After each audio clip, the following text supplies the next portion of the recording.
처서가 보편적으로 8월 23일 날 이 처서입니다. 그때 항산가리를 손으로 뿌려주고 물 뿌리기 전에 30분 물 뿌려주고 그 다음에 전면이 아니고 나무 근방에 그래서 1m 떨어진 곳에 항산가리 살포하고 다 뿌린 다음에 물 30분 뿌려주고 싹 놓습니다. 그렇게 원래는 좋으니까 역시 스위트 골드가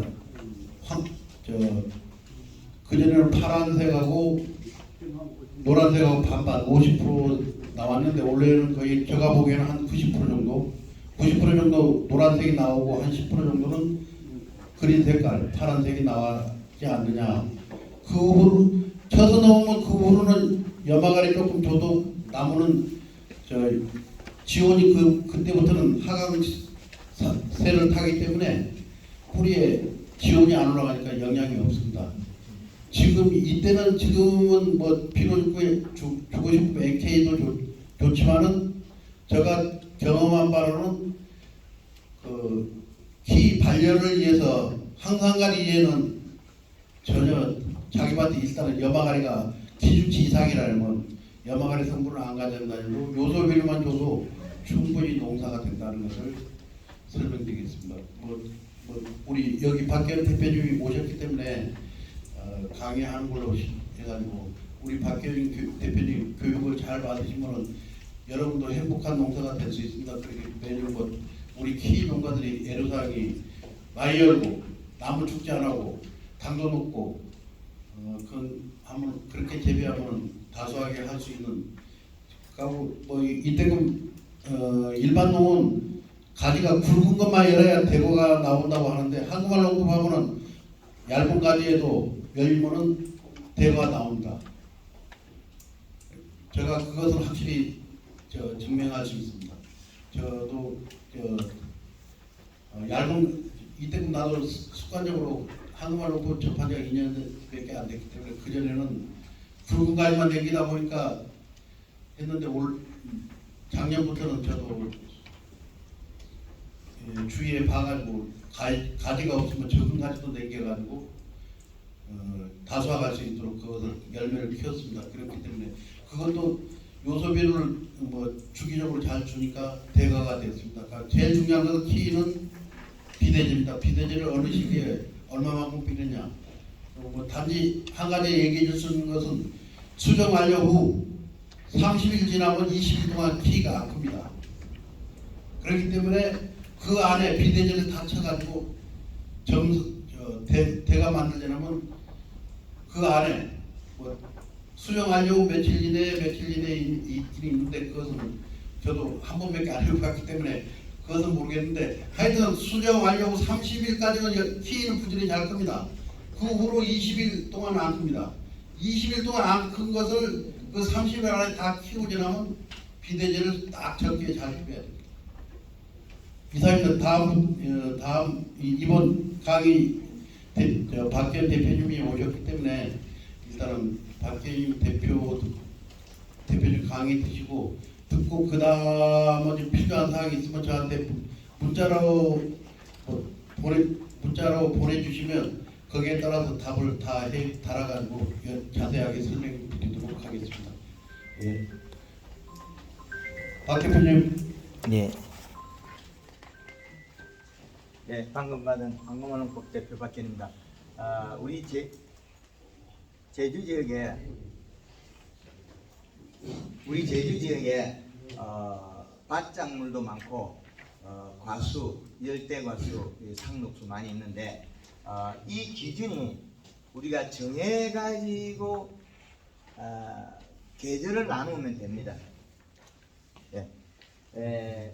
우리가 겨울은 뭐고 여름은 뭐고 나눠야 됩니다. 지금 우리 문양필 이사님이 여름에 과일이 적게 자랐다는 말이 방금 나왔는데 여름에 왜 과일이 잘 커야 되는데 적게 자라냐면 온도 때문에 그럽니다. 온도는 또 여름에서 온 거고 여름에 우리는 과실을 키워야 돼요. 자, 여름에 과실을 키우려고 하면 여름에 이 고온이 해를 주는데 이 고온은 가리 성분이 따뜻한 성질을 많이 내요.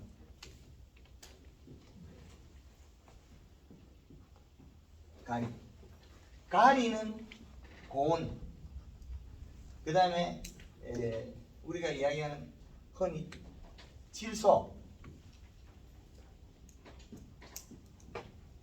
질소는 저온, 요 부분입니다. 우리가 지금 밀감이 안 되는 거, 키위가 가을에 단풍이 안 되는 거, 겨울에 동해가 일어나는 것, 여름에 수질병이 일어나는 것들은 다 비료 부족에 의한 현상들입니다. 한라봉이 꼭지에 물이 개면 안 된다 그러죠. 썩는다 그러죠. 그건 왜 썩을까요? 물은 안 썩어요. 그런데 자기가 먹은 양수분을 토해냅니다. 아침에 가보면 키 잎에 물방울이 때렁때렁 내놓고 있어요. 그럼 한라봉을 내에 대한 키워내는 거. 한라봉이 꼭지가 요렇게 들어가 가지고 복주머니처럼 나와 있죠. 요 부위는 왜 꼭지가 빠지고 무릎병이 생기냐면 이건 잎에서 나온 일액이라는 건 뭐냐면 식물이 뿌리에서 영양을 가져갔을 때 요 잎 속에 들어있는 탄수화물은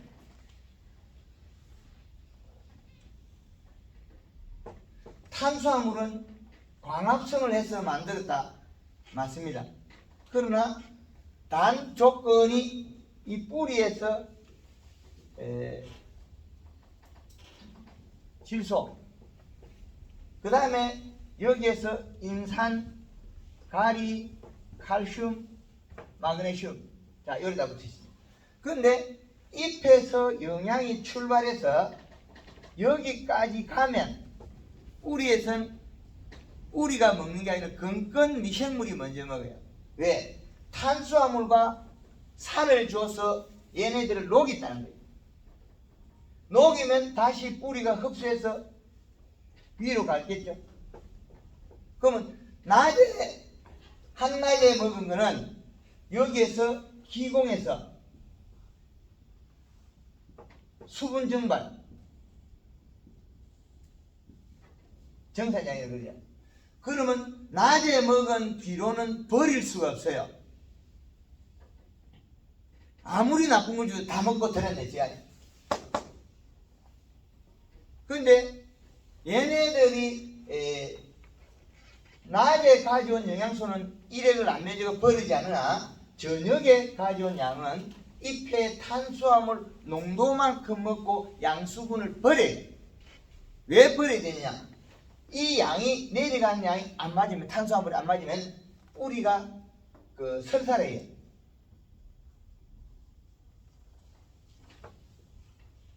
자, 뿌리가 설사해버리면 나무가 시들어버리겠죠.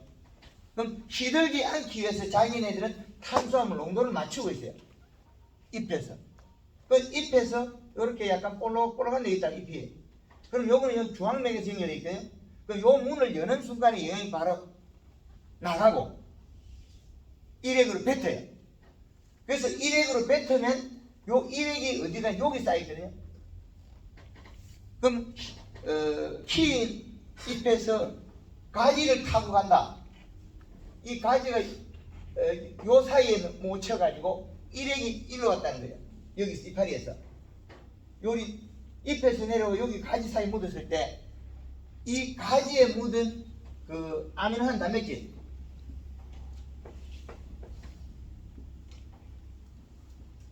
자, 뿌리에서 질소를 녹여 먹으면 얘가 바뀐 거는 질소가 없어요. 지상부로 갈 때는 아미노산 단백질이 가는 거예요. 아미노산 단백질이 들어간 거예요. 그런데 인산가리 이것들 변함이 없어요. 여기 가서 영양이 탄수화물이 낮에 만든 게 부족하면 이슬로 맺혀가지고 물방울을 떨어뜨려요. 그럼 떨어지는 물 속에 뭐가 나면 질소가 없고 아미노산 단백질이 됩니다. 그럼 비료를 적게주면 계속 비료 고갈 상태가 일어나는 거죠. 우리 문의사님 저 이파리 1회가 몇지야? 예. 1핵을 맺어서 일어난 일이 한라봉에 꼭지 빠짐. 요거는 잿빛이거든요. 그러면 잿빛 곰팡이는 왜 왔느냐면 뿌리에서 먹은 양이 적어서 잎 두께가 얇아서 탄수화물이 부족해서 양수분을 뱉어낸 거예요. 요 물방울 요렇게. 물방울이 여기서 맺혀있던 게 빼롱빼롱 맺혀있는 요 타고 내려가 요 가지 사이에 어디 몸통에 머물면 여름에 나무가 죽어요. 최근에 그 유튜브 영상에 휴대폰 통화하면서 찍어낸 게 예천에 복숭아가 있어요. 뭐 여름 8월달, 9월달 장마비가 많이 오니까 뿌리에 비료가 용탈이 되어버렸어요. 많이 없어져요. 그러니까 잎 속에 탄수화물이 없는 거죠. 그럼 뿌리에서 가져와가지고 그 잎에서 많은 일액, 이슬이 떨어져서 나무 줄기를 타고 가다 줄기가 그대로 죽어요. 멍청하게 균인데 우리 지구상에서 제일 많은 균들이 잿빛곰팡이라고 보면 돼요. 잿빛곰팡이는 희, 잎, 테두리 어져. 테두리 새카맣게 마르죠. 그러면 요거는 이 가에 마른 거는 아미노산하고 단백질에 의해서 생긴 거예요. 아미노산 단백질이 여기 나왔으니까 아미노산 단백질 먹는 균이 요거를 먹이를 하는 거는 잿빛이에요. 잿빛 곰팡이는 흰가루병은 녹균병은 비록 이 식값만 맞추면 안 생기는 병입니다. 탄저는 그냥 날아와서 뚫고 들어가 버려요. 그런데 요 병들은 잎 두께가 얇으면 탄수화물을 부족하면 흰가루 오고 가리가 많고 잎 두께가 얇으면 누르누르해 녹균병이 오고 요 세 가지는 병으로 보면 안 됩니다. 비료 부족을 봐야 돼요. 그래서 우리가 한라봉에 물 뿌리면 여기 상한다. 그건 다 뻥입니다. 그 이 말입니다. 배가 고파서 자기가 먹었던 걸 토해냈기 때문에 일어난 일이에요. 그래서 우리나라에 지금 작물들이 많이 고사하고 잘록병이나 뭐 삼는 병들이 거의 대다수는 아미노산 단백질의 병들이에요. 인삼도 죽고 복분자도 죽고 뭐 고추도 죽고 우리 제주도에 있는 밀감나무도 한 가지씩 이렇게 죽어요. 왜 그러냐? 이파리에서 일액이 내려와서 가지 사이에 머물면 죽어요. 사과나무도 죽어요. 어떤 놈도 이 잿빛곰팡이를 피해갈 수는 없어요. 잿빛곰팡이는 단백질을 먹고 그 다음에 거기서 발생해서 균이 촉수를 식물체에 뚫어서 먹는 거죠. 이 일 때문에 우리나라의 돈이 엄청나게 들어요. 강원도의 고랭지 배추가 잘못되는 게 이 원인이에요. 이 시값이 1.3에서 1.8이 되면 배추에 균제가 필요 없습니다. 거의 안 쳐도 괜찮아요. 잿빛곰팡이 균제는 안 쳐도 돼요. 요거는 요 놈은 다른 걸 쳐도 얘도 죽는데 우리가 농약을 방제를 했을 때는 잿빛곰팡이를 죽인 거지 잎에 있는 아미노산 단백질을 없애지는 못했다는 거예요. 밖으로 나온 거, 몸속에 들어있는 거 막 밖으로 나온 거 두 가지 다르다는 거예요. 그래서 우리가 잎을 두껍게 만들려면 질소를 먹고 소화시켜야 되는데 질소를 먹고 소화시키려고 하면 반드시 따라가는 게 인산가리 칼슘하고 있다는 거예요. 얘가 필요 없는 게 아닙니다. 토양 분석에서 요 성분을 찾아놓고 난 다음에 그 다음에 질소로 가지고 감매가 밸런스 잡아주면 되겠죠. 퇴비도 또 나쁜 게 아니에요. 그런데 과했을 때는 더 도리어 해만 일어나더라. 장애만. 그래서 많은 양을 쓰지 말라는 뜻입니다.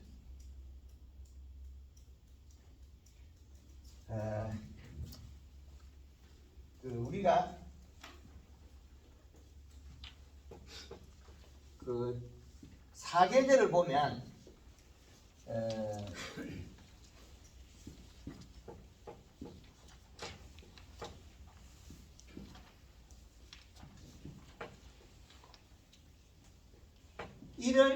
15일이 저온. 저온 때문에 키위가 죽거나 아닙니다. 결국엔 탈수만 남았거든요. 탈수의 주 원인은 몸속에 탄수화물 양만큼 수분을 가지고 있거든요. 탄수화물 양만큼. 그 결국에는 가을에 키위를 단풍을 들여야 된다. 이 단풍이 들까요, 안 들까요? 안 들고 떨어지는 게 대다수예요. 왜 안 들으냐? 요소비를 안 들었어. 체내 저장양분은 누가 만들어요? 질소를 분해해서 부가적인 영양소를 합해서 잎으로 가면 탄수화물이 만들어져요. 그 탄수화물이 낙엽 과수의 몸속으로 들어가요. 그 몸속으로 들어가는데 그 몸속에 들어있는 탄수화물 농도만큼 수분을 가질 수 있기 때문에 겨울에 밀감이 키위가 안 죽으려면 가을에 체내 저장 양분을 많이 가지고 있어요. 그런데 우리가 요소비로만 줬다. 소화가 될까요? 요소비로만 주면 시간이 없으면 소화를 못 시켜요. 왜 못 시키냐? 이미 잎 두께가 얇아서 소화액을 못 만든다는 거예요. 우리는 직접 흡수가 아니고 지상부에서 내려간 영양소에 의해서 우리 건건 미생물을 먹여 살려야 소화되죠. 동물이나 사람이 동일합니다. 이 현상은. 그래서 우리가 위액이 암시, 위액이 안 나오고 영양만 집어넣으면 창자에서 소화를 잘 못해요. 창자에서. 그럼 동물이나 인간이나 같은 맥락에서 봐야 돼요. 식물이나 동물이나 결국엔 동물도 항문을 열어버리고 입을 벌리면 통과되잖아요. 그러면 체외에 영양 흡수기관까지 있는 거고, 그래서 우리는 흡수기관 들고 다니고 식물들은 땅에다 고정시키는 차이밖에 없어요. 그래서 이런 비료값이 잘못됐을 때 일액 속에 나오는 영양을 흘러나오는 이시는 얼마고 흘러나오지 않는 이시는 얼마냐, 이 차이냐. 그러면 일액이 맺혀도 안 죽는 이시는 0.3 이하. 그럼 요거는 이하에는 일액을 맺어도 병이 안 생겨요. 잿빛이 안 생겨요. 그러면 0.3부터 2, 3 정도. 여기까지는 일액 속에 아미노산 단백질이 나오기 때문에 잿빛 곰팡이 펴요. 강원도 배치고 무름병이 요거거든요. 그런데 1.2에서 1.8 여름에 이시값이 1.8을 유지하면 병이 안 생겨요. 그럼 병이 생긴 이시가 병이 안 생긴 이시가 두 개 다르다는 거예요. 그럼 비료를 너무 적게 해주면 잎에서 일액을 맺어서 자기가 먹었던 양수분을 토해내버려요. 그러면 인산가리, 칼슘, 마그네슘은 땅으로 다시 돌아왔는데 먹어도 되나? 이건 영양이에요. 그런데 뭐만 없어지냐면 질소가 잎으로 갔을 때 아미노산 단백질이 바뀌었는데 그 전환된 게 땅으로 일액으로 떨어지면 잿빛 곰팡이 뭐가 비료 고갈 상태가 자꾸 되는 거죠. 비료를 적게 주면 적게 준 만큼 생산량이 더 감소하고 질병을 많이 유발한다. 그래서 그 일액이 타고 여기서 출발 일액이 타고 이런 데 묻다. 그럼 여기 죽어버려요. 왜 죽냐? 잿빛 곰팡이 때문에. 잿빛 곰팡이는 여기서 펴도 껍질 뚫고도 뚫고 들어가요. 그래서 소나무나 이런 거 오래 사는 종들을 보면 껍질을 두껍게 만들어서 잿빛 곰팡이 못 들어가게 해놨어요. 잿빛 곰팡이가. 근데 복숭아라든지 우리 키위라든지 껍질 두께가 얇기 때문에 비료를 적게 주면 언제든지 나무가 죽을 수 있어요. 여름에도 고사해버린 거예요. 여름에 죽어버려요. 그건 일액을 맺어서 일액에 아미노 단백질이 내려와서 마르고 하면 그 아미노 단백질을 먹는 잿빛 곰팡이가 식물체를 뚫고 들어갔다. 그렇게 보면 되십니다. 그래서 1월 15일이 최고 춥고 7월 15일이 최고 더 여름이야. 여름은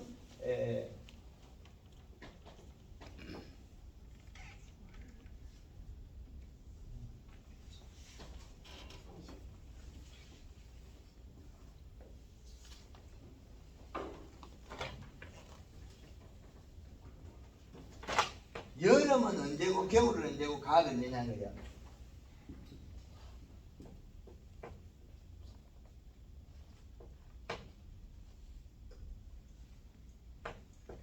이 계절을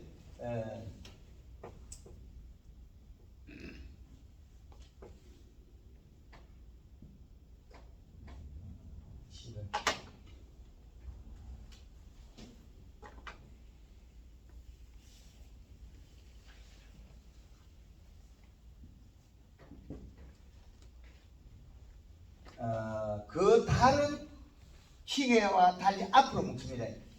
그래서 여름은 우리가 통상적으로 나눌 때 한꺼번에 놓고 해서 6월 15일부터 8월 15일까지, 그 다음에 10월 15일이 가을의 중심이고 4월 15일에 봄의 중심이다. 그래서 이 계절은 우리가 지금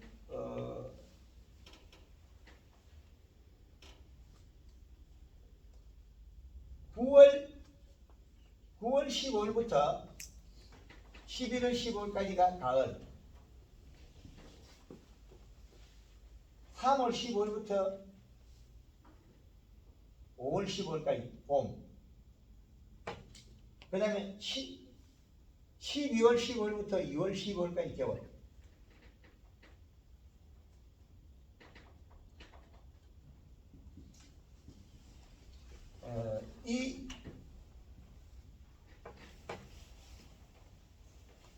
이 계절을 나눠놓고 나면 우리가 이 계절에 필요한 비료값이 다 달라요. 온도 때문에. 겨울의 비료값은 2.7, 봄에는 노지는 2.1, 하우스는 2.1, 그러면 노지는 2.5. 그럼 이게 늘어났다가 줄어났다 그래요. 그럼 여름에는 1.8. 요 이시값보다 낮게 잡아. 그러면 작물이 병이 없고 아주 튼실하게 자란다. 계절별 이시값이 여기에서 자꾸 줄어들어가 여기 가고 다시 여기부터 다시 늘어나죠. 겨울에. 온도와 일장량에 흡수되는 양을 비례해 놨는 겁니다. 그래서 우리가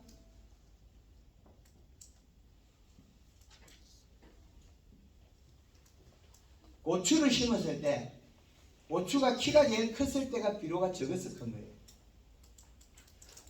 우리가 키위든 밀감이든 비료를 적게 주면 적정량 이하야 되면 도량이 더 많이 나요.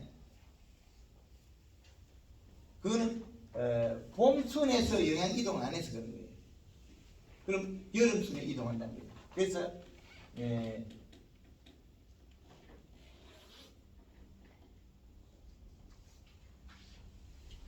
요 세 가지 점을 보면 식물이 성장 곡선에서 비료가 5.0이나 올라가 버리면 식물이 자라다가 멈춰요. 멈춤이 일어난다. 사망도 될 수 있다.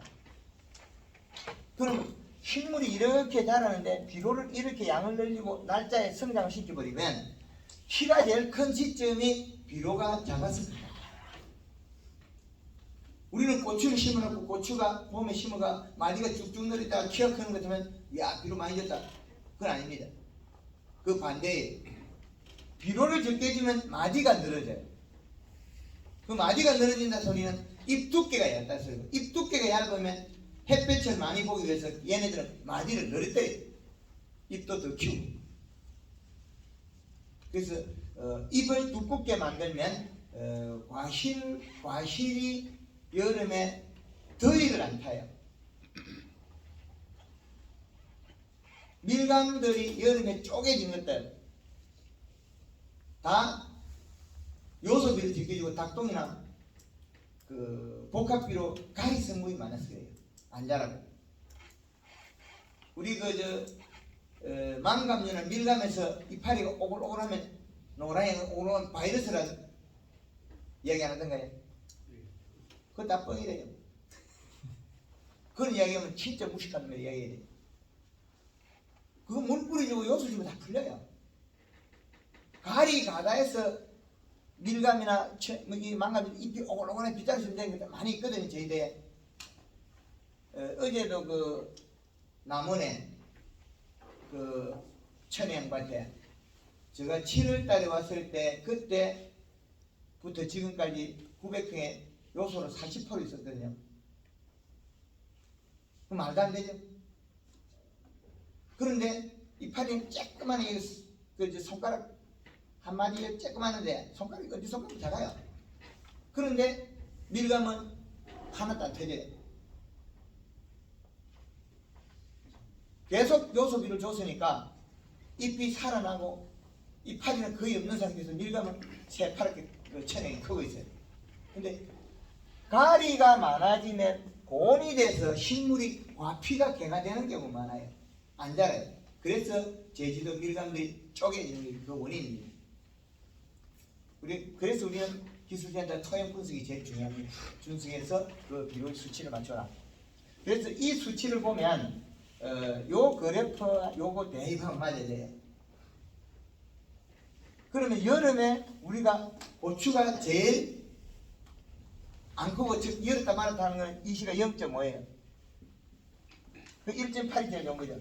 근데 웃자람이 일어나는 이 시값은 0.8에서 한 1.0 되면 웃자람이 일어나요. 기억해요, 고추가. 그리고 1.8이 되면 정확하게 고추가 키 안 크고 고추가 대강 되는 거예요. 잎도 깊고. 그리고 겨울에는 보면 겨울에는 이건 여름이고 겨울에 또 하우스의 이식값을 보면 0.8이 되고 1.5가 되면 키가 커요, 고추가. 그 다음에 2.7이 되면 아주 좋은 형태를 달아냈죠. 요 위치하고 똑같아요. 이식값. 그래서 이 표를 농가에서 자기 작물에 아주 편리하게 응용해서 쓰라고 개발해놨습니다. 상당히 어려운 거죠. 이런 학문을 개발한다는 게 상당히 어려워요. 그래서 우리가 토양 수분은 35%에서 45%를 맞추면 됩니다. 수분을 맞추고 이식값을 계절별로 맞추는 것 같으면 근데 이들 시기에 대해서는 많이 올려버리면 좀 더딜 거예요. 망감류가. 그래서 이걸 때 대해서 이식값이 올라가면 갱도가 올라가는 거예요. 숫기는 늦어지죠. 그러면 수확기에 우리가 멀컹거리고 당이 빨라 올라가지고 물러진다는 것은 그 토양에 가리 성분이 너무 많다는 거예요. 이 가리 성분. 가리 성분은 많이 주지 않는데 어디서 왔냐 그러거든요. 개분, 돈분, 복합비료 그 속에서 비료가 온 거죠. 그래서 키위도 녹균병이 오거나 잎이 테두리에 타거나 그 아랫잎이 노랗게 떨어지거나 이런 것들은 대다수는 질소 부족에서 일어납니다. 특히 우리가 망감류 같은 경우에는 하우스에 들어있는 밀감이나 망감류는 잎이 노랑노랑하게 된 거 많이 보셨을 겁니다. 잎이 그런 잎들은 노랑노랑하게 된 것들은 거의 대다수가 장애가 발생해요. 잎이 떨어지거나 과일이 쪼개지거나 이런 현상이 나옵니다. 그래서 또 하우스 또 9월달에 바람 분다고 닫아픈 집에도 장애가 일어나요. 한림에도 올해 3년째 이제 천혜향을 살려냈는데 올해 천평에 요소를 60% 썼거든요. 그게 겨우 살아나요. 작년에는 요소주도 안 살아나요. 왜? 그 전에 줬던 닭동에서 염이 너무 많이 왔기 때문에 치료가 안 돼요. 요 부분 토대를 해가지고 한번 강의를 진행해 보겠습니다. 요게 지금 요 부분에서 질문할 분 계십니까? 그럼 평당 얼마 줘야 됩니까? 평당에? 네. 평당 이게 그 100평에 20kg를 주면 요게 이시가 0.8이 올라가요. 0.8이. 근데 이걸 한 번에 주면 용탄이 다 안 되고 심하니까 10kg 미만을 줘라. 자주. 그래서 잎은 오므리지면 안 된다. 펴 있어야 된다. 잎이. 그럼 잎이 살이 더 찌면 어떻게 되냐?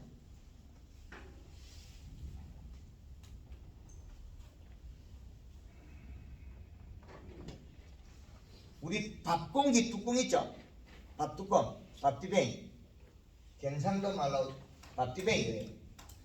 밥그릇에, 식탁 밥그릇에 밥 뚜껑 닫는 거와 그 정도까지 잎이 두꺼워서 뒤로 디비지도 이상 없다. 잎이 살짝 뒤로 디비지 이상 없다는 거죠.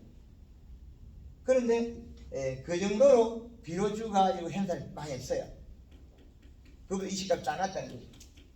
그래서 요거보다도 더 심해지면 어떤 식의 비료가 많아? 그러면 요 뚜껑이 제사밥 뚜껑 있죠, 고붕.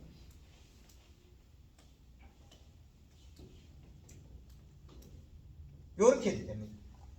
그럼 잎이 더 살이 찌가 뒤집어지겠죠.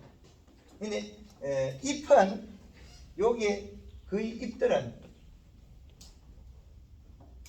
앞면에 세포가 정생됩니다. 앞면에 늘어나요. 광합성암 쪽에. 그 뒷면이 늘어나는 건 힘줄밖에 없거든요. 그때 비료를 적게 해주고 되면 어떻게 돼요? 앞면이 줄었으니까 오므려지겠죠. 앞면이 줄면 오므려지고 힘줄이 크게 되겠죠.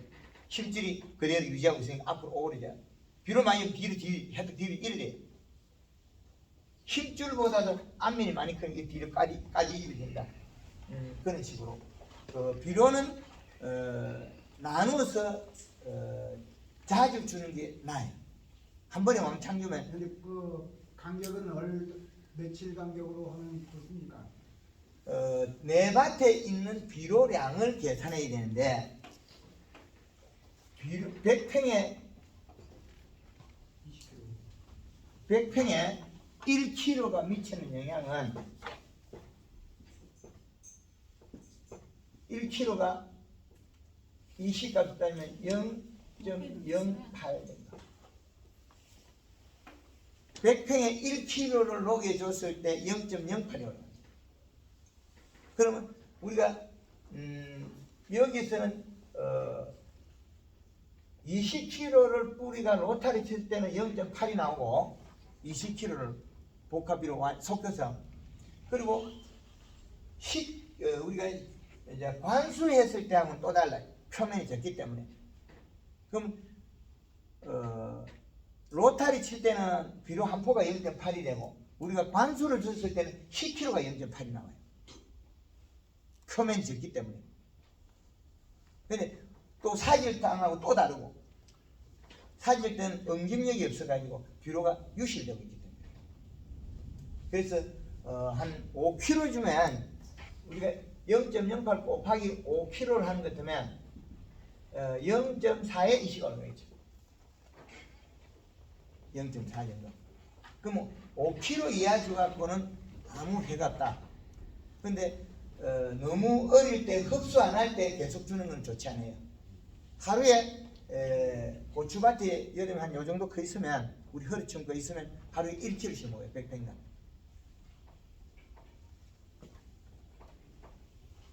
또 다른 분 질문 없습니까?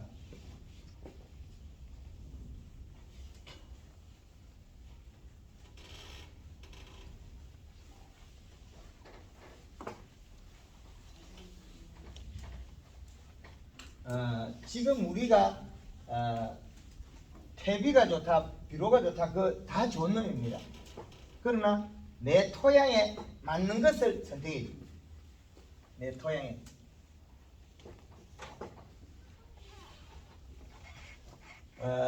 작물 재배 전에 우리가 토양 분석이 돼요.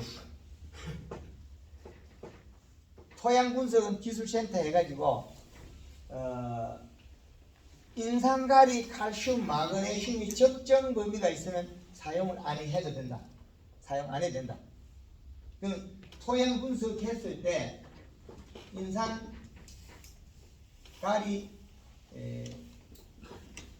칼슘, 마그네슘 이 네 가지 원소가 적정량이 있다면 우리가 계절의 이 C값은 질소가 줘도 괜찮다.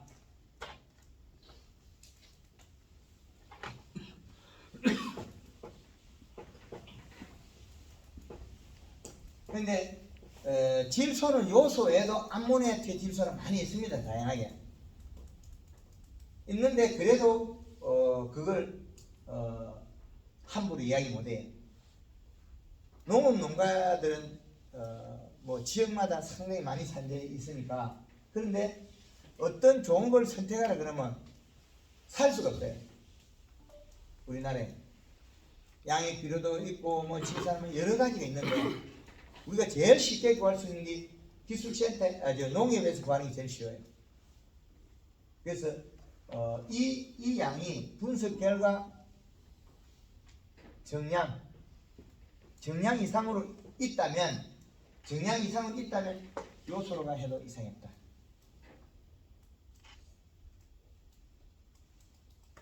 일반적으로 우리가 그 요소가 이제 활용돼서 식물이 일을 해야 되는데 이 C값을 찍어보면 측정기로 꽂아서 찍어보면 요소도 암모니아태에서 질산지로 바뀌면 나와요.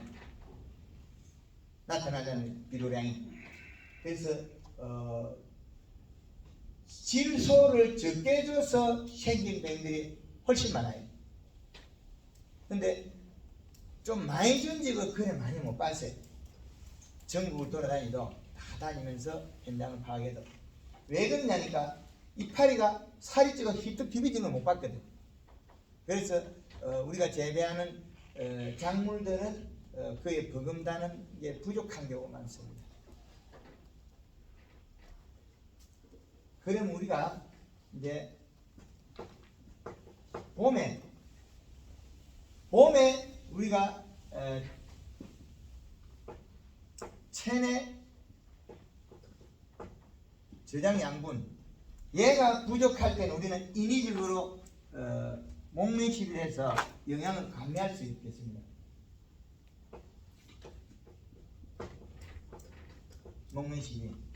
목매시비를 하게 되면 봄순이 나기 20일 전에 목매시비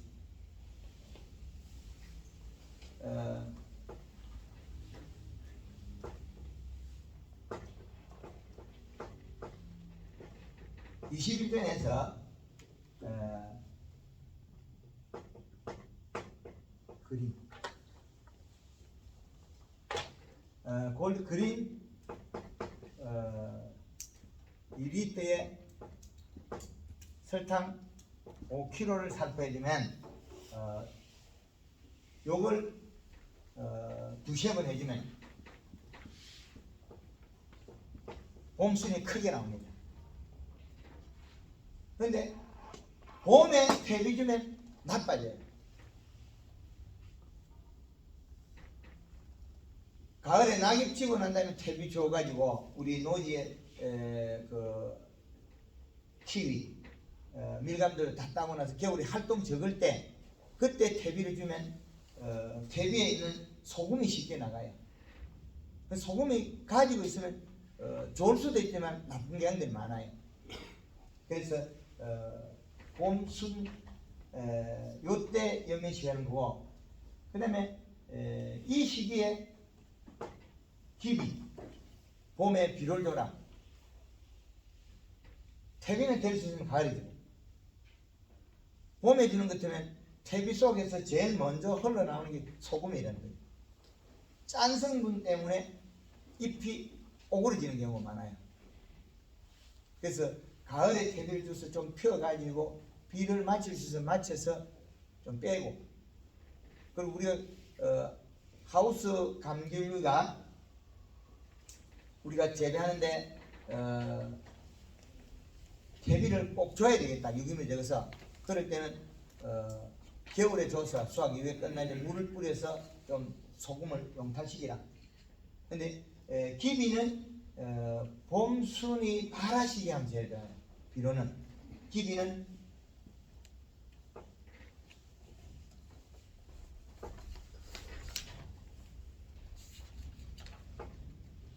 가라시. 봄순이 나올 때 기비를 해주는 게 좋고, 그 다음에 우리가 잎이 나와서 연면 시비를 할 때는 얘네는 잎이 나왔다고 해서 체내 저장 양분으로 잎이 움직이거든요. 근데 우리가 인위적으로 연면 시비에서 영양을 공급을 해주면 잎이 뿌리에서 왔던 외부에서 우리가 인위적으로 공급했던 이걸 분류시키기 때문에 식물은. 그래서 연면 시비가 보면은 상당히 중요합니다. 요게 세포 분열기까지가 아주 중요합니다.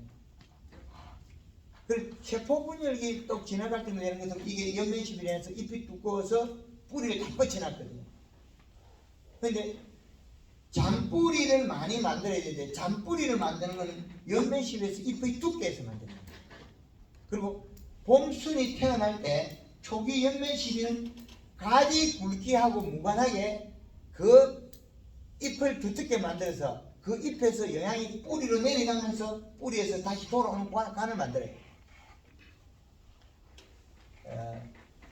그 책에 그 3페이지, 4페이지 아마 그림이 있을 거예요. 그 그림 한번 보시기 바랍니다. 혹시 감나무 그림 찾기야. 그 그림에 보면 그 1번은 아예 만들어 놓은 거거든요.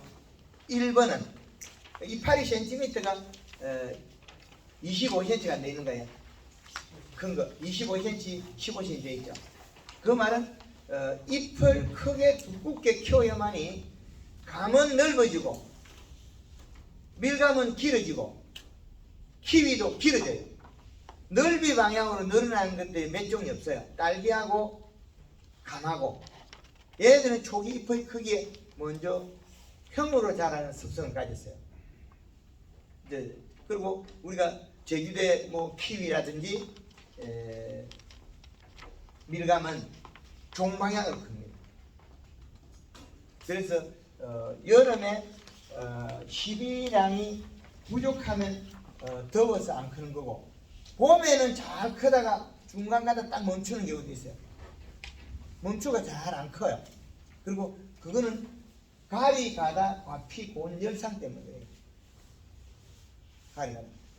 그러면 밀감이 제일 많이 쪼개져요. 안 쪼개지게 해야 되는데 쪼개지는 거예요. 연면 시비는 그린이나 칼라 동일합니다. 여기다가 이제 설탕이 1kg, 1.5kg, 2kg, 2.5kg, 3kg 늘어날 수 있는데, 그게 과실의 크기나 과실의 털이 있으면 설탕을 쓰면 오염이 됩니다. 그래서 복숭아 같은 거는 구슬만 할 때까지 설탕 쓰고 설탕 쓰지 말아 그러고, 도토리만 할 때. 그 외 것들은 이제 딸기라든지 뭐 어떤 작물에 그 과피에 묻어가지고 검은 곰팡이가 핀다. 그래서 설탕을 줄이라 그런 거예요. 그래서 요 시기에 설탕은 어릴 때는 꽃 피기 전에 이제 해가 하나도 없습니다. 그 물 500에 한 3kg가 되었습니다. 얘는 1.5리터. 둘 중에 한 개는 쓴대요. 그래서 사용할 때는 그 어릴 때는 7월 15일까지는 큰 해가 없을 겁니다. 그림을 2번을 치고 칼라를 1번에 치고, 그럼 요렇게 조합을 하든지 요렇게 조합하면 되겠죠.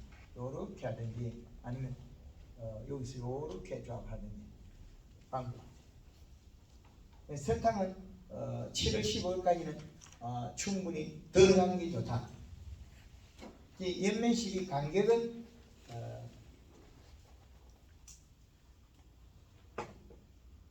7 내지 10일인데 빨리 회복시키려고 하면 이것보다 더 자주 하는 게 좋습니다. 당연히 대과를 만들려 그러면. 그래서 요 기준이 언제까지 가져가냐면 2번에 한 번이 7월 15일까지가 상반기 농사예요. 여기서 요까지가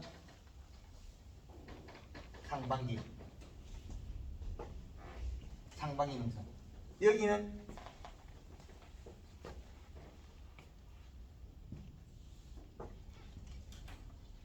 하반기, 후반기 동일합니다.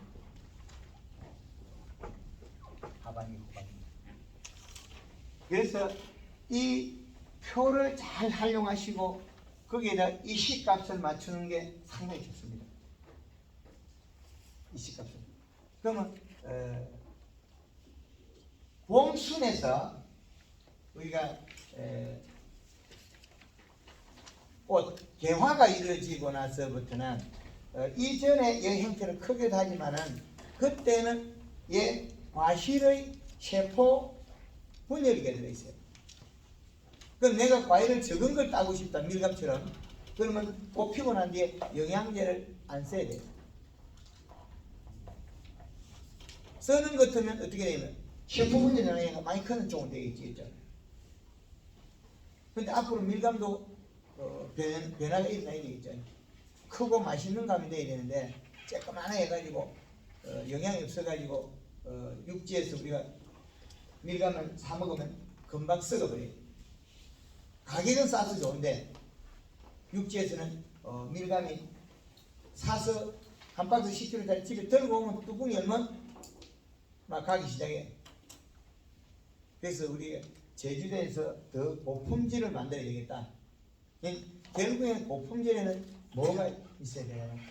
자기가 먹는 식물에 밥이 있어야 돼요.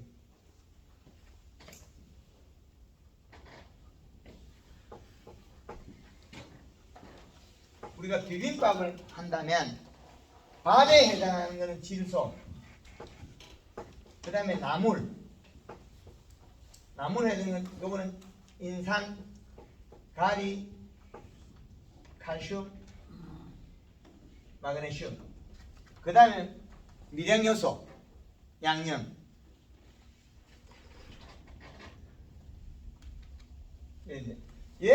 얘가 얘를 뒤집지는 못해요. 쬐끄만한 거라서. 근데 얘가 얘를 또 뒤집지는 못해요. 그럼 얘가 중요성을 엄청 가지고 있는 거죠. 비빔밥에 밥이 나쁜 걸 해가지고 아무리 요리를 잘해도 밥맛이 별로라는 거죠. 근데 미네랄 요 조그마한 미량요소 요게 뭐 어째 해보겠다. 뭐 코끼리한테 참기름 조금 뿌려준다고 해서 코끼리가 배부르도 소리 안 하겠죠. 역시 마찬가지입니다. 우리가 들에 일을 열심히 할 건데 오늘 배가 고파서 왔는데 아니 간 잘 맞춰서 쬐끔도 못 잡는데 차라리 요 조그마한 거 미량요소 요거 빼주고 참기름 여침하고 밥 더 떨어.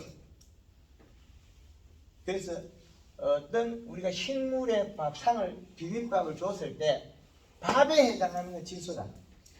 이게 근본이에요. 근데 얘는 식물만 먹는 게 아니고 미생물이 잘 먹어요. 문제는 우리가 주는 미생물을 줘버리면 얘가 질소를 먹이쳐야 돼요. 육지에 마늘 심을 때 볏짚을 논에 썰어 여면 600평 요소를 2% 더 써요. 볏짚이 발효 되는 과정에 질소를 땡겨 먹어버립니다. 그래서 어떤 게 상황에 따라서는 미생물을 함부로 잘못 쓰게 되면 가리, 인산가리 바다가 됩니다. 그래서 토양에는 다양종의 우리가 원하든 원치 않든 많은 미생물이 다 들어있다는 거죠. 그 미생물을 활용해야 되지. 우리가 인위적으로 뭘 조금 더 해가지고 자라보겠다. 별로 잘 안 되더라고요, 보니까. 그래서 그런 부분은 이해해 주시고. 개화 후에 20일에서 30일 세포.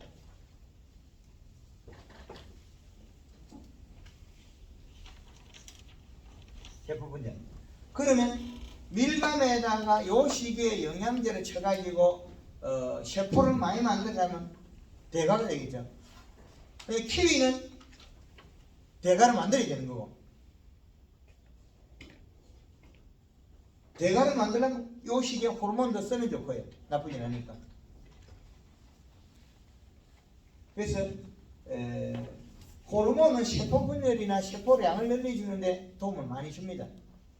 그런데 뿌리에 이식값을 못 맞추면 키위가 길쭉하기만 길쭉하지 살이 안 차요. 그리고 밀감들을 보면 묶어버리는 거 있죠. 비료를 적게 해서 배가 고파서 묶은 거예요. 밀감이. 비료를 정상적으로 주면 밀감이 안 묶습니다. 근데 우리는 작은 거를 상품화한 제주도 조례 때문에 문제가 되겠죠. 그럼 당불이 서고 품질에만 준한다. 한라봉 쬐끄만 거 땅 하나 아무도 없죠. 천혜향 쬐끄만 땅 아무도 없죠. 레드향 다큰 것을 색깔 좋고 때깔 좋고 맛있는 걸 갖다가 상품화해 있는데 왜 제주도 밀감은 쬐끄만하게 만들어냈냐면 그러다 보니까 해그리하고 품질이 떨어져요. 수확 시기에 영양이 없는 상태에서 걔네들 수확하고 저장을 하면 잘 썩어 부패돼요. 잘 썩는데 그 부패되는 걸 갖다 우리는 완벽하게 해석을 안 했죠.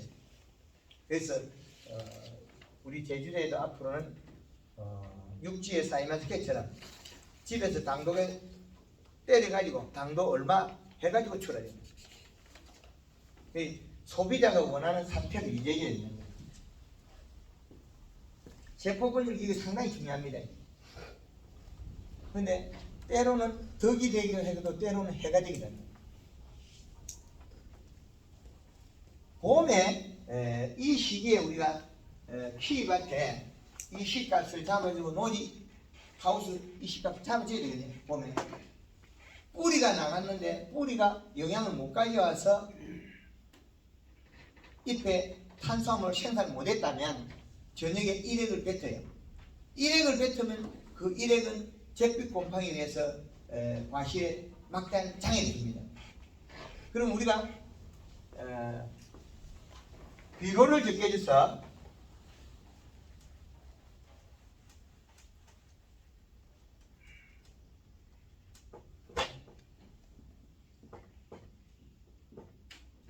비료량 이 씨값이 적으면 식물이 이파리에서 물방울이 동글동글 맺혀요. 그럼 요 놈이 타고 요리 가면 알로 내려가면 모인 자리에 가서 병을 일으켜요. 그럼 우리가 제주도 키위를 봄에 꽃곰팡이가 왔다. 근데 꽃곰팡이를 갖다가 우리는 뭘 볼 거냐? 꽃곰팡이를 자체를. 꽃곰팡이를 약을 쳐서 방제를 하면 키위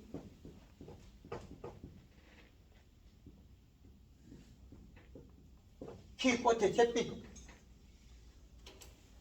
얘를 갖다가 농약으로 방제하면 균은 죽였을지 몰라도 아미노산 단백질은 안 없어진 거예요. 아미노산 단백질. 그러면 요 잎에서 일액 맺은 요거는 원소가 아미노산하고 단백질이 들어있단 말이에요.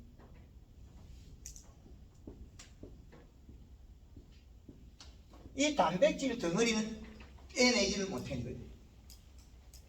이거는 미생물 농법에 해서 먹어치우겠죠. 미생물 연면시 하면. 근데 각 부위에 맺혀있는 비료를 적게 해서 일액 맺은 건 아미노 단백질을 어떻게 처리할 거냐 이게 상당히 중요한 거예요. 그 아침마다 맹물을 뿌리면 요 일액을 맹물을 뿌리가 씻어버리면 병이 안 나요. 맹물 뿌렸어요. 맹물 뿌리는 것도 어려운 일이고 비료를 줘서 이 씨값을 올리가 일액을 안 맺게 하는 게 더 좋은 거예요. 행사력이 높다. 하여튼 일액은 여기서 맺는 일액은 맹물로 씻어버리는 것도 하나의 방법이다. 근데 약으로 방제해서는 이 아미노 단백질이 없어지지 않았어요. 균만 죽이다. 그럼 또 시간 지나 약효가 떨어지면 이 아미노 단백질에는 잿빛 곰팡이 와서 먹는다. 잿빛 곰팡이 먹으면 요놈이 잎이 타들어가죠. 키위가 한 7월달 되면 잎하게 테두리 탈 건데 안 타들어가요. 잎 테두리가. 잎 테두리가 탄다는 소리는 일액을 맺은 아미노산 단백질이 여기 말라있거든요. 그럼 그 잿빛 곰팡이 피해가 상당히 큽니다, 우리나라에. 근데 이름도 성도 많아요. 이름도 성도 많아요. 시드름병이다 뭐다 많습니다, 이름. 근데 그 대다수 다들이 뭐 때문에 이러냐면 입속에 탄수화물이 부족해서 자기가 토해낸 거. 토해낸 양수분에 있는데 그게 아미노산 단백질이라는 거죠. 양수분. 그래서 이 부분은 아마 누구든지 꼭 아셔야 될 겁니다.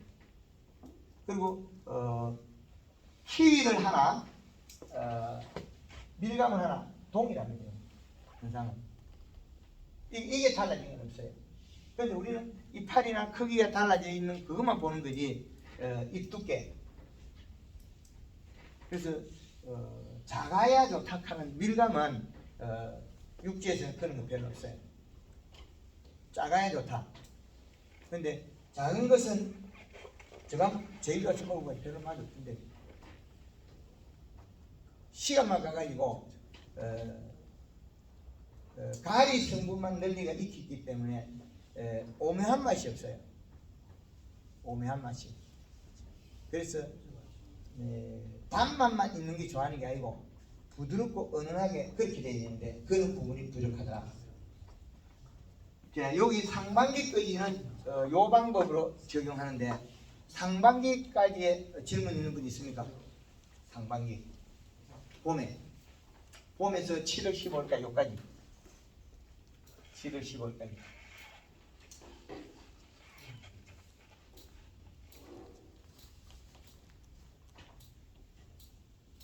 어, 7월 15일까지가 상당히 농사가 중요하게 되는데 그러면 우리가 이제 6월달 7월달 넘어갈 때 우리는 가수원에 추비를 하는 경우가 있죠. 그 시기에 우리가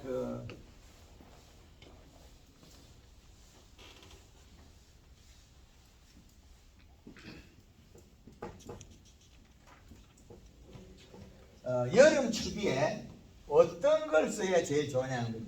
여름 추비에 토양 분석계가 정량이 있으면 여름 추비에서는 요소만 돼요. 질소. 그 질소를 주게 되면 잎이 탄수화물 생산이 많이 해서 식물이 더위를 타는 거예요. 더위를 안 타기 때문에 좋다. 더위를. 그래서 우리가 그런데 여름 단계에 질소분을 가지고 있어서 가리를 쓰는 건 나쁘진 않아요. 질소분 충분히 가지고 있는데 아직까지는 내 토양에 인산가리가 가다되어 있는데 거기다가 질소분을 쓰게 되면 많이 나빠져요. 가리 성분. 가리 성분이 많고 적고는 잎 속에 심줄이 여기 노래 빨간 것도 있고 요 심줄을 보면 좀 잘 아시죠? 연맥을. 포도 같은 건 빨갛게 나오고 키위도 노란색으로 한번 나올 거예요. 그리고 천양, 레드양, 밀감에도 노란색으로 나옵니다. 심줄이 노랗게 나오고. 그리고 가리가 많은 작물들은 보면 잎에 여기 노란 반점이 잘 생겨요. 그리고 잎 테두리가 이렇게 노래져 버리고 그것들이 대다수 가리 가다입니다. 가리 가다를 일으키서는 공기의 성장을 멈춰버립니다. 성장. 1년에 요소 5포 이상 쓰는 사람 있습니까? 100평에 안 지지? 1년에 100평에 3포 이상 쓰는 사람 2포. 밀감밭에 키위밭에 1년에 요소 2포 이상 쓰는 사람 100평 기준 몇 퍼센트입니까? 예? 6포에 그 우리 문양비 이사님 반 조금 안 됩니다. 13포 썼으니까. 근데 100평에 13포요. 예, 1000평에 130포. 그렇죠. 우리는 요소 써보지를 않았는데 계속 복합 이루고 있었어요. 그 이제 그게 누적이 돼가지고 이제는 생각을 감사하는 거예요. 네.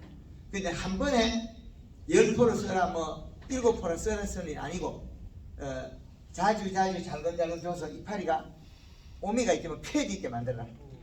펴져 있게.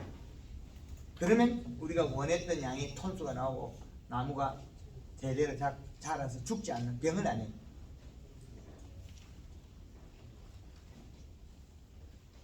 시험을 해보려면 비록 포대 한 포대 딱 엎어놓고 집에 그 나무 옆에 딱 띄우고 딱 밖에 씌워놓고 그 갈 때마다 살금살금 주면 돼요. 그리고 이파리가 딱 펴지게 만들어요. 그런데 이게 봄에 안 한 게 여름에 잘 되느냐? 그게 쉽진 않아요. 전에 제가 7월 말에 이때 왔거든요. 7월 말 8월 초에 그때 와가지고 그 저 남원에 그 천혜양밭에 촬영되어 있는데 지금도 이파리 노래요. 그 집에 지금 900평에 천혜양 900평에 그 요소를 40%를 지금 줬거든요. 얼마 안 되죠 지금까지. 이제 나무가 살아나요. 근데 어떤 약을 해도 그 안 살아나요. 우리 양사님 집에도 놀이노라이 가니까 뭐래요?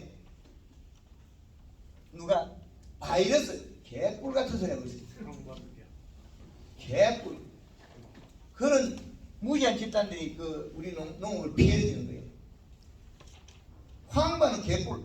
황반이 생긴 원인을 찾아가면 되지. 노란 원인을 찾아가면 이건 가리거든요. 그리고 제주도 밀감나무, 키나무 저한테 청태할 게 있죠. 인산이 햇볕나무 줄을 햇볕나무 더 많이 튀어나와요. 순환이 안 될 때. 나무 가지가 약간 이 마른 쪽에 있죠. 한쪽에 여기 뭐 일소현상에 마른 쪽에 거기 더 인산이 많이 튀어나와요.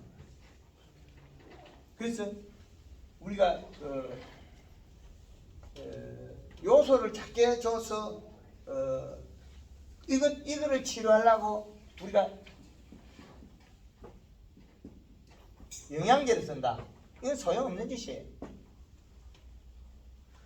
영양제는 도움을 주는 거지. 이걸 치료하려고 하면 영양제 찾기가 더 줘야 돼. 900평에 요소 40%만큼 영양제 갖다 줄 거는 얼마나 돼 있어요? 엄청난 양이죠. 그러면 농사를 지어가지고 남는 게 있겠습니까? 영양제 장사 싹 가지고는. 영양제는 때로는 전부이기도 하지만 보조 역할을 해주는 거예요. 보조 역할. 그래서 보조가 추가돼서는 안 된다는 거죠. 제일 중요한 시점은 7월 15일 요때는 영양제가 한 땅만큼 중요해요. 그러나 이 비는 자기 품질이나 생육 대사량에 도움을 주는 설금설금하는 게 좋죠. 괜찮다. 장에 일어나는 건 더 전다 우리가 준 게 전체가 가리거든요. 장에 준 게. 이 가리 있습니다. 근데 가리 좋다는 게 또 복합비를 쓰면 염화가리 정도 들었고 또 항산가리 또 별도로 더 였어요. 그러면 그 축적대가 땅에서 나가질 않아요. 플러스 증거이 됐어요. 그래서 일부는 나갈 수가 있기 때문에 그 하우스나 우리 키위나 뭐 노지나 하우스도 이렇게 가리 가다 현상이 많이 나타나는 건 겨울에 저온기 때 과실 다 따고 물을 자주 뿌리가 좀 씻어내야 씻어내야 그리고 그 다음에부터 요소비를 봄부터 열심히 하면 나무가 깨어나요. 그 요소를 줄 때 밑으로 녹여가지고 밑으로만 주는 겁니까? 옆면 시비가 아니고 밑으로. 그냥 뿌리는 거지. 바닥에 뿌리도 되는데 바닥에 뿌리면 가스가 나와요. 그럼 물에 태워서 해요. 물에 타가지고 주는 게 제일 효과적이고, 안 그러면 바닥에 뿌려주면 쿨러가 녹이고 환기를 시키니까 그 가스가 안 차게 돼. 관절에 있는 거는 가스가 그래 많이 안 차는데 그냥 우리가 바닥에 뿌려주면 노지에는 그냥 뿌려도 돼요. 예, 괜찮아요. 노지에는 전혀 이상이 없는데 하우스가 문제가 되겠죠. 그러면 요소를 며칠에 한 번씩 뿌려야 돼요. 우리가 요소 비료는 그 최소한 우리가 그 과일나무는 그 10일이 넘어가야 돼요. 10일에서 한 20일까지. 네. 근데 살금살금 자주 주는 게 제일 좋습니다.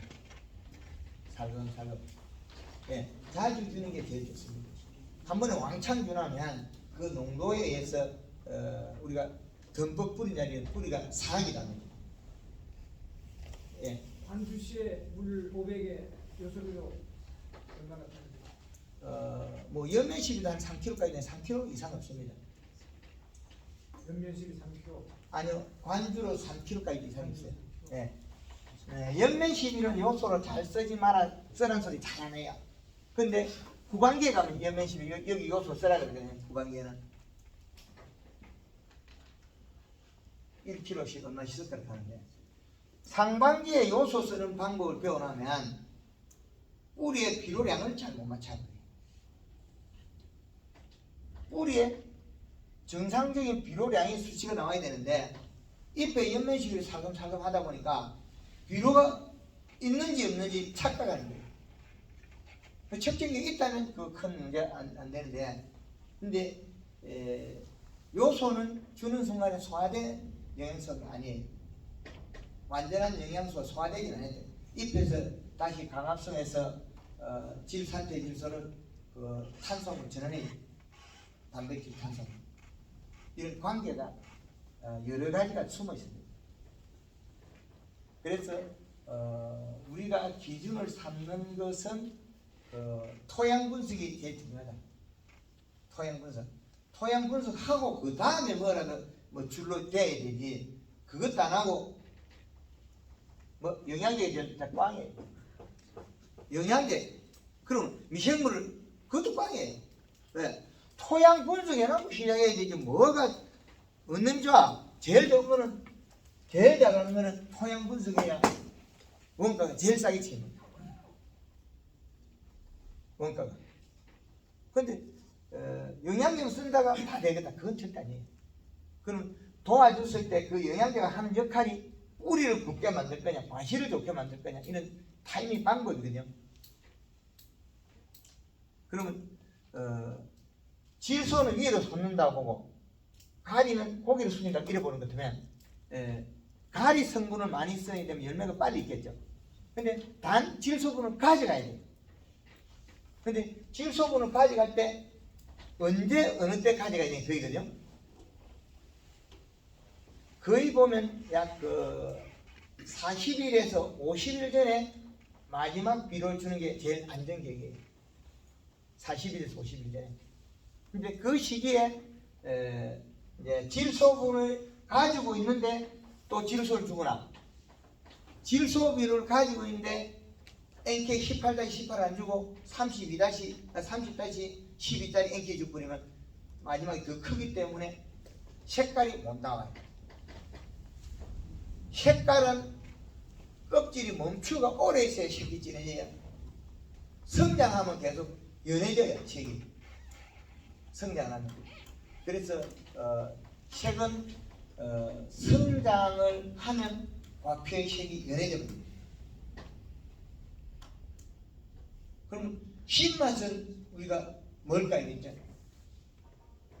키위 밀감 신맛. 신맛은 질소예요. 단맛은 가리고. 그럼 우리 집에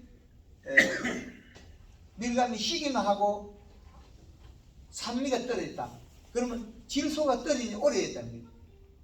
그래서 그것들은 연면십에 소량으로 질소를 줘도 되고 뿌리에 마지막 단계 NK를 줘야 되지. 질소 단절이 주면 또 성장을 해버리는 그런 걸 꼭 아셔야 돼요. 우리가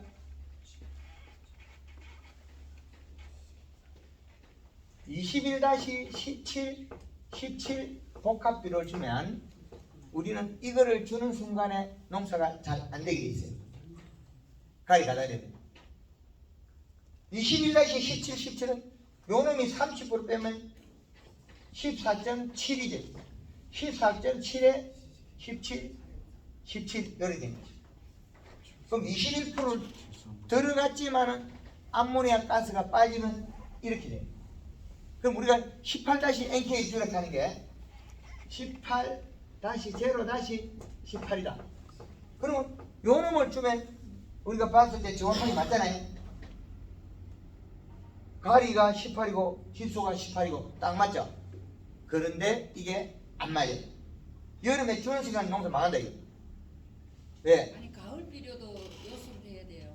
아니요, 가을 비료는 NK 줄여 처리하는 거고, 여름 비료는 비료 성분이 더 많은 거, 질소가 30%짜리 주는 것은 그나마 괜찮아요.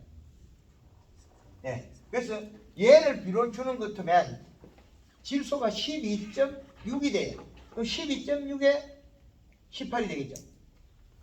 그러니까 질소보다 가리가 많은 비료가 되겠죠. 그러면 수학 4, 50일 남겨놓고 요 비료 주는 것들은 때깔도 좋고 당도가 딱 맞게 돼요.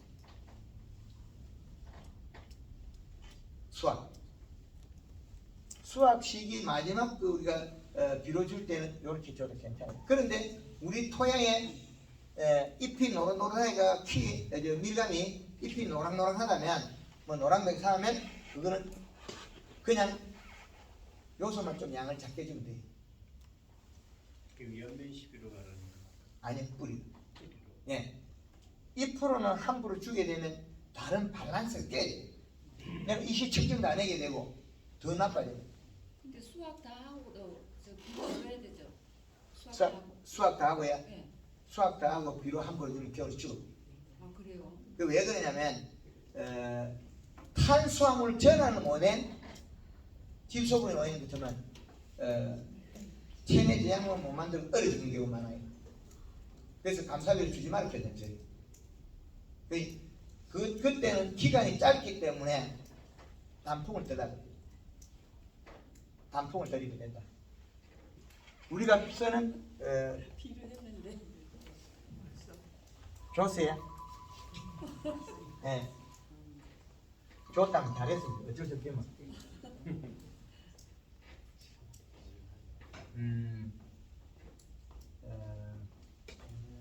여름 추비를 우리가 여름은 6월 15일부터 잡혔거든요.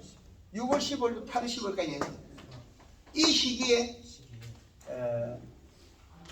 빨리 익는 종류에는 별개고, 우리가 만생에 10월달 이후에 뭐 11월달 딴다면 여기부터 여기까지는 NKB를 줘서는 안 된다는 거예요. NKB를 주는 순간에 밀감이 더위를 타가지고 장애가 되나요? 아니 키위. 키위도 마찬가지입니다. 키위도 요 순간에는 요소만 돼요. 그 봄에 우리가 제대로 줬더라면 1년 내도 요소만 써야 돼요. 가리 성분을 쓰는 순간에 위로 가는 게 아니고 옆으로 가거든요. 그러면 당은 좋으나 경도가 떨어져요. 경도가. 그 가리가 경도를 떨어뜨려요. 가리가. 그래서 비료가 여름에 요 기간 안에 우리가 요 기간 안에 여름은 8월 15일, 6월 15일 요 기간 안에는 될 수 있으면 NK 비료나 21일 복합 비료는 주지 마라. 요소를 줘라. 이거 저 다 모를 것 같으면 30에 10에 8 맹품 산적을 줘라.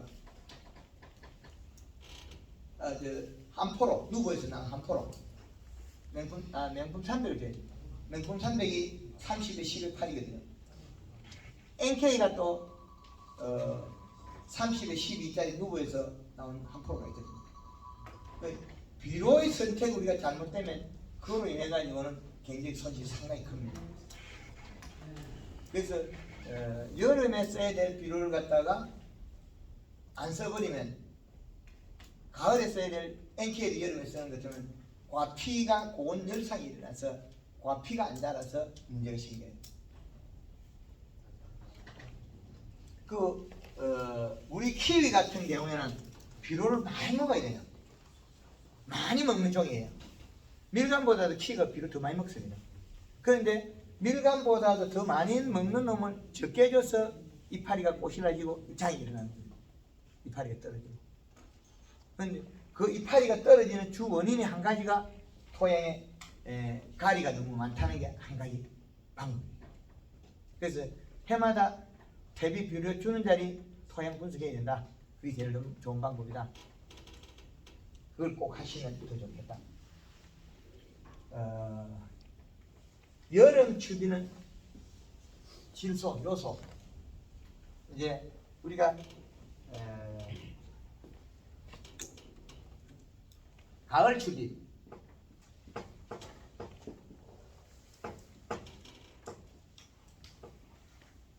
가을 추비는 우리가 뭘 쓸 거냐?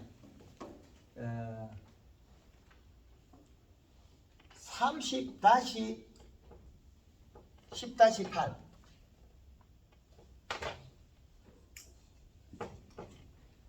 명품 300이 있고, 그 다음에 30에 NK 제로에 12짜리.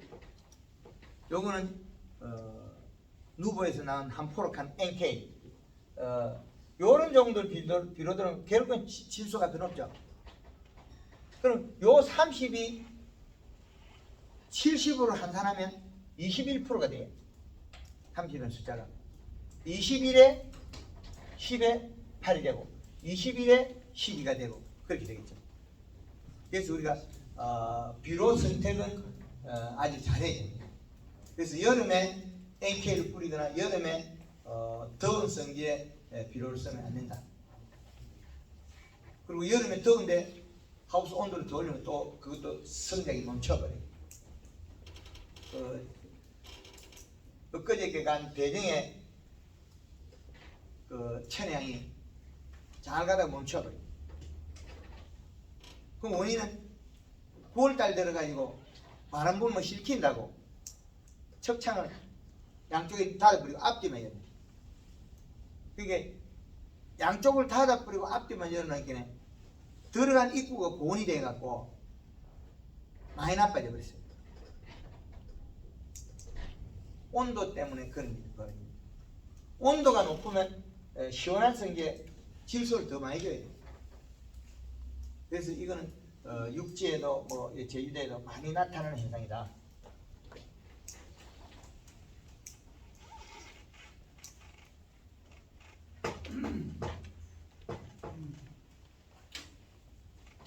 가을 추비는 언제까지 줘야 됩니까? 이게 그 여름에는 자기가 대사작용을 잘 하지만은 온도가 낮으면 상록수라 해도 대사작용 별로 안 합니다. 멈춘다는 거예요. 그래서 열매가 달려 있을 때는 잘 먹어요. 그래도. 근데 열매 따버리고 나면 걔네들이 그리 많이 안 먹어요. 열매가 있는 놈은 겨울에도 대사작용 워낙에 잘 하는 놈이고, 열매가 일찍 수확이 되는 놈은 겨울에 대사작용 잘 못해요. 지금 겨울만 나면 되거든. 근데 열매가 있는 그 온도에서도 자기는 활동해야 되는 거고. 그래서 열매가 그 과실이 달려 있느냐 안 달려 있는 두 가지는 하늘 땅 차이 다르죠. 똑같은 조건에 다릅니다. 과실이 달려 있는 놈은 겨울에 안 죽고 과실이 안 달리는 겨울 죽고. 에너지가 전달 방식이나 부족한 거는 과실에서 도로 가지고 지가 먹을 건데 따버리니까 먹을 게 없잖아요. 그런 현상이 벌어집니다. 그래서 우리가 가을에 이제 가서 수확할 때 산도는 질소, 그 당도는 가리. 이렇게 두 개 나누면 됩니다. 당도가 너무 빨리 오르는 건 여름에 피해가 일어나는 거예요.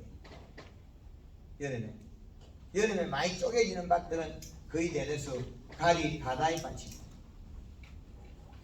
그리고 키위도 이파리가 여름에 떨어지는 거 있죠. 그건 요소를 안 줬어요. 우리 문양필 이사님한테 상의해가지고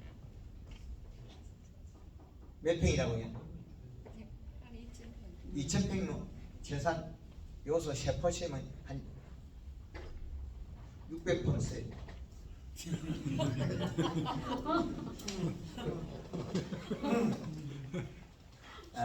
그뭐 600%를 그냥 열흘에 한 번씩 갈아. 그래까지는 아니고 100평에 세포 쓰면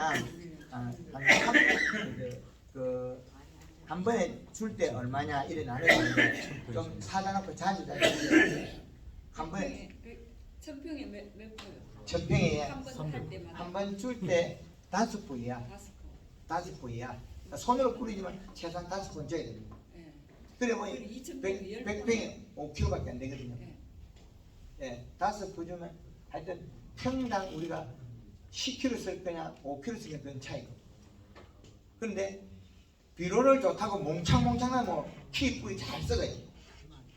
그리고 만약에 2000평이면 10포를 뿌리는데 며칠마다 2000평에 10포를 뿌리는데 한 10에서 20에서 간격이 여기 있네요. 10일에서 20일 사이요. 예, 여기 있네. 모르면 금방 졸았으니까 뭐 방금 전에 칠판에 써놨는데 10일에서 20일 사이에 예. 이렇게 뿌리면 몇 번 해야 돼요? 잎이 살이 쪄가지고 요렇게 돼 있을 때 이때까지. 이렇게 오므리지 말고 딸 때까지 그 안에 그 줄기 안쪽에 이파리 조그마한 거 있죠? 그게 안 떨어져야 돼요 정상이. 잎은 떨어지지 않았던데. 우리 요만한 거 이파리 그 소금할 때 가면 또 떨어지죠? 작은 거 요게 안 떨어져야 돼요. 요거를 갖다 요 조그마한 거 불완전 본잎을 가을까지 달고 가야 정상이에요. 생리 낙엽이라고 하는 거는 있을 수 없습니다. 그건 어릴 때 연면시비, 목면시비 안에서 그 잎이 뿌리를 얇게 박아서 그래요. 잎도 힘이 세면 뿌리를 깊게 박거든요. 그러면 체내 저장량분 오는 걸 먹고 살고 내려갈 때는 잎이 만들어 내려져야 되거든요. 잎이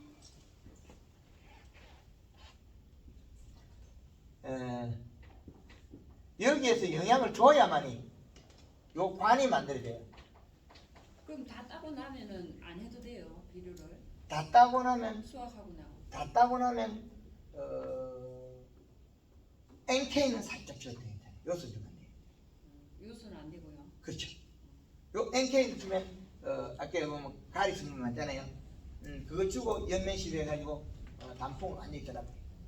그 단풍을 덜어야만이 당이 축적이 된 거는 여기 잎을 탄력을 시킬 때는 이 안에 당도가 높았을 때 잎을 떨어뜨려요. 당도가 안 높으면 잎이 까실까실 말라요. 이렇게 잿빛 곰팡이 오가지고. 그래서 이제 열매가 키위나 우리가 밀감이나 망감류가 산도가 신맛이 난다는 것은 질소가 충분히 있다 소리고 당도거를 낸다는 건 가리 성분이에요. 가리 성분이 많다고 전체가 될 수는 없어요. 질소가 질소가 전부가 돼야 되지 가리가 전부 돼서는 안 되는 거죠. 질소가 부족하면 산이 있는 겁니까? 아니, 질소가 질소가 많으면 산이 질소가 많다. 과다. 바다는 산이 많다. 그래. 가리가 있으면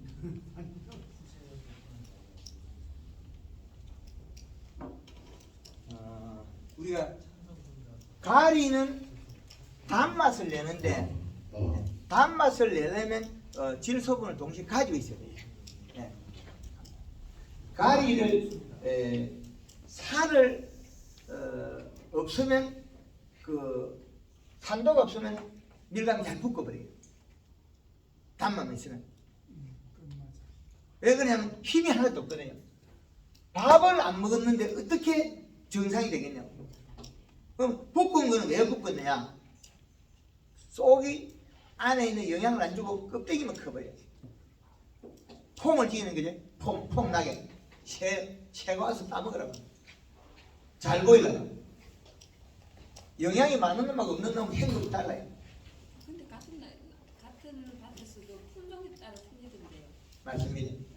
그거는 자기 DNA상 다릅니다. 우리 그 키하고 보험하고 다른 것처럼 품종 간의 차이가 많습니다. 그런데 또 우리가 그 밭이 약간 떨어져 있어도 옛날에 그 밭을 객토로 한 거냐 아니면 차이 또 나고 매년 따라갑니다. 그래서 우리가 당도만 있고 산도가 없는 거는 앞으로 나빠진다 소리거든요. 당도만 있고 산도가 없는 건 앞으로 나빠진다 소리예요. 그건 요렇게 NK 줘야 됩니다. 딸 때 다 된 것도 줘야 돼요. 안 주면 어떻게 돼요? 붓고버리고 더 나빠져요. 당도 떨어져버려요. 당도가 올라갔는데 산도가 없는 거는 앞으로 당도가 떨어진다 소리예요. 그 뿌리에도 비를 꼭 주셔야 돼요.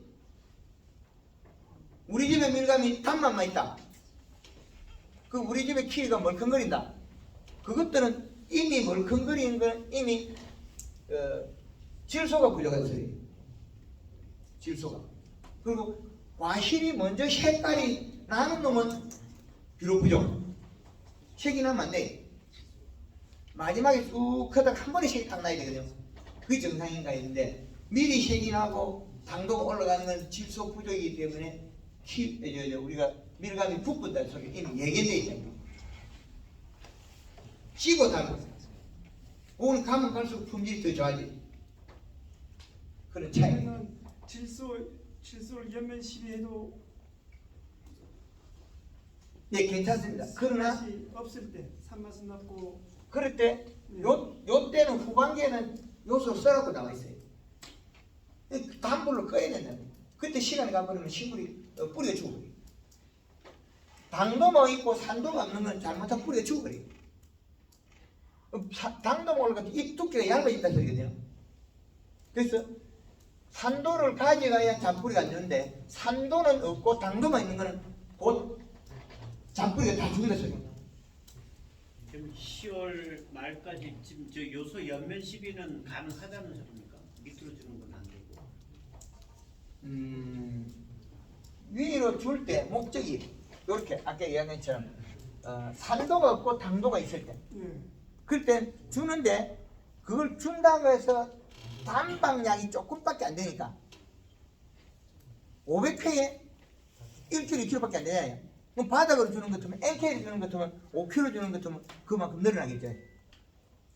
그게 뿌리가 주가 돼야 되는데 지상부가 주가 돼서는 안 된다는 거예요. 그 대사장은 정상적으로 할 때는 뿌리에 영양을 먹어야 된다. 우리가 그 작물을 재배할 때 이게 당산은 두 개가 상당히 중요합니다. 당산이. 그 당산이 없으면 문제가 되는데, 근데 당산을 꼭 맞춰야 됩니다. 그럼 결국엔 질소하고 가리거든요. 그럼 이 NK도 그러면 녹여서 주라는 말입니까? 지금 현재 주게 되는. 이제 그 방법이 어떻게 되냐면 염화가리 수용성이 가리가 64%거든요. 64%거든요. 64%. 그다음에 우리가 질소가 46%잖아요. 근데 가리는 전량인데 질소는 뭐 끝에 15% 빼면 30% 잡으면 30%밖에 안 돼요. 그죠? 30%밖에 안 돼. 그러면 가리 한 포 요소 2포를 섞었습니다. 그걸 뿌려줘도 되고 안 그러면 키로를 계산해서 녹이 써도 돼요. 그러면 관주할 때는 요소 4kg 정도에 가리 1kg 이러면 질소가 많게 되고 그러면 요소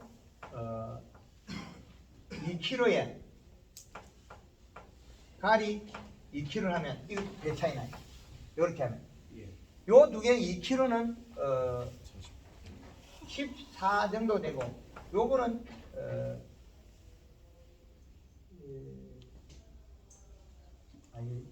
요건 요소는 2kg는 46%니까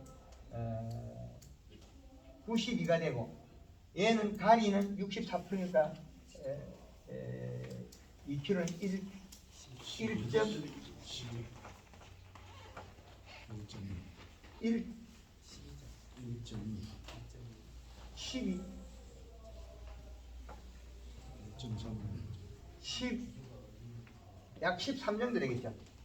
1.3 13 정도. 얘는 13이죠. 640이니까 13 정도 되니까 요소 2kg, 가리 2kg, 간제진 좋겠죠. 1kg 1대1이죠. 요렇게 주는 것 같으면 당산을 같이 올라갈 수 있죠. 바닥에 주면. 지금 그 요소 4kg 가리 1kg 요구한 거는 그 물을 성장. 500 예. 500말 예, 500ml 기준을 잡고 얘기하는 그거는 성장할 때는 그 방법이 괜찮고, 성장할 때 지금 후반기에서는 요 방법이다. 그래가지고 관주를 해야 돼. 그러면 요걸 100평량에 이렇게 기준을 하면 4kg가 되겠죠. 근데 100평에 마지막에 4kg 쓸 필요 없어요. 근데 전체 평수에 키로를 나눠서 배합법은 이렇게 하면 되겠죠. 그럼 반반 4kg 배합법. 그럼 반반 쓰면 되겠죠. 그러면 한 10월 말 중순 정도까지 11월 한 15일까지 가는 그건 언제든지 가능한데 수학 임박해주면 가능해요. 임박해도 다 되는데, 그러나 그 지금 본엽에서 질소를 뿌리 얼마나 가지고 있냐, 그게 더 중요하겠죠. 잎이 요래 오그러진 거는 구매해야 되는 거고, 잎이 쫙 펴져 있다면 또 다른 문제겠죠. 잎이 살찌가 펴지고 부드럽다면 이파리가 만지면 그 망감 이파리 똑딱똑딱 첫판짐 소리 나는 거는 필요가 없는 거고, 예, 그 없는 거라면 이렇게 쓰면 무조건 쓰면 좋겠죠. 없는 거라면. 열매가 8월 달까지 열매가 터지다가 8월 이후 되니까 열매가 멈춰버려. 멈춰버리더라고요. 그래서 가리 가는 때문에 질소를 다 먹고 소지되고 있어요. 근데 지금 아까 얘기했잖아요. 제가 7월 말에 들어올 때 요때 그 천양 그 나무네 되게 먹하고 갔더만 그때부터 900평 요소 40% 줬다잖아요.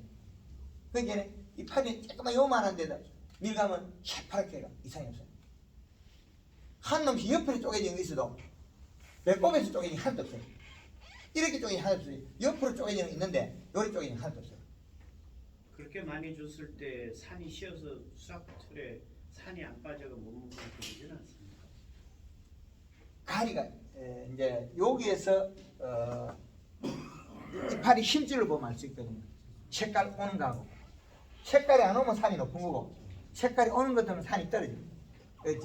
질소가 떨어지고 있다는 거죠. 그걸로 보면서 그렇죠. 가격을 조절을 이파리 연맥을 보면 요게 힘줄, 그리고 신초가 나오는 것들이 예쁘게 나와가지고 색깔이 그 청색으로 가야 되는데, 이 청색 속에 누른누른한 반점이 있는 것들, 짤짤짤 있는 것들은 토양의 가리가 아직까지 많다는 거죠.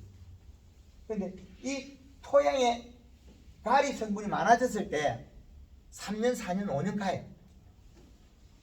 하루 이틀 절대 끝이 안 나요. 퇴비를 잘못 주거나 우리 잘못 줬다는 게 아니고 가리 성분이 많은 퇴비를 주거나 이게 복합비료를 갖다가 우리가 자주 줘가지고 인상가리 올라가 버렸단 말이에요. 그러면 끌어내리는데 상당히 오래 걸려요. 그런데 우리가 가수원에서 열매에 들어간 거, 과실에 들어간 가리는 나가요. 그런데 이 파리나 가지는 땅으로 펴져가잖아요. 그럼 다시 내려와요. 안 가요. 그리고 잎에서 일액이 매체가 물방울이 땅으로 떨어지면 질소만 없어져요. 질소만 없어지고, 그 여기 떨어질 때 인상가리 그냥 나와요. 그러니까 인상가리는 잘 안 없어져요. 뿌라서 정극이 돼서 용탈도 잘 안 돼요. 토양에 딱 결합되면 안 떨어져요. 그렇게 다르다는 거예요. 그래서 비료를 적게 주면 이슬 매리고 물방울이 떨어지면 질소 손실이. 아니면 남에게 나하고 물방울 떨어지 나하고 제피곰팡이 먹어버렸습니다. 그럼 거꾸로 얘기하면 우리가 토양에다가 질소를 많이 먹는 미생물을 줬다면 우리는 질소 고갈성되겠습니다. 많이 지금 기폭이라든지 쓰는 농가들 치고 시간이 가면 작물이 장애가 있게 돼 있어요. 많이 보시지? 근데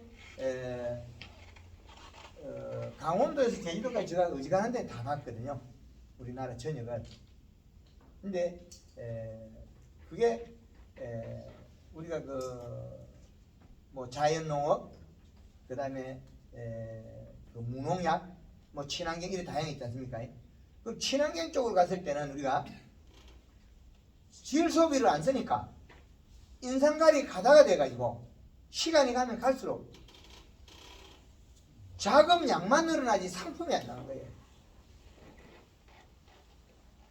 바닷물 좋다고 계속 갖다 뿌리면 과일이 때가 다 끼어버려요. 얼룩이 다 생겨요. 그 얼룩이 생기는 원인은 질소 부족 갈이 가다리 있거든요. 그럼 갈이 가다렸을 때 뭐가 되면 당이 올라가거든요. 당이 올라가는데 그 당이 과일 표면으로 나와요. 이지 나와요. 포도 같은 거는 흰 곰팡이 확 펴버려요. 흑포도 있잖아요. 근데 포도 껍질 쪽에 뽀얗게 곰팡이 펴버려요. 누가 일으키냐? 가리가 일으킵니다.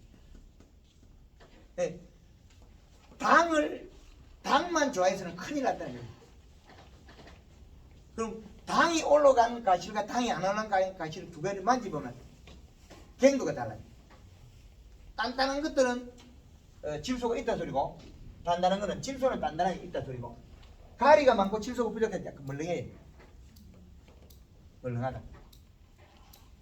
그래서 우리가 시비량은 아주 중요하다.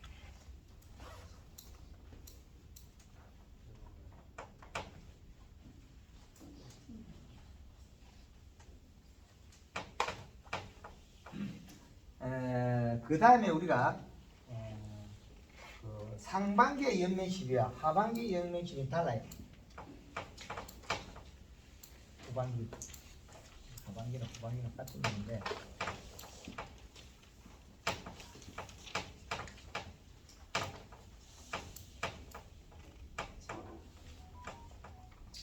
(7월 15일) 이후 7월 15일 이후에 우리가 가리 양하고 관계 있겠어요.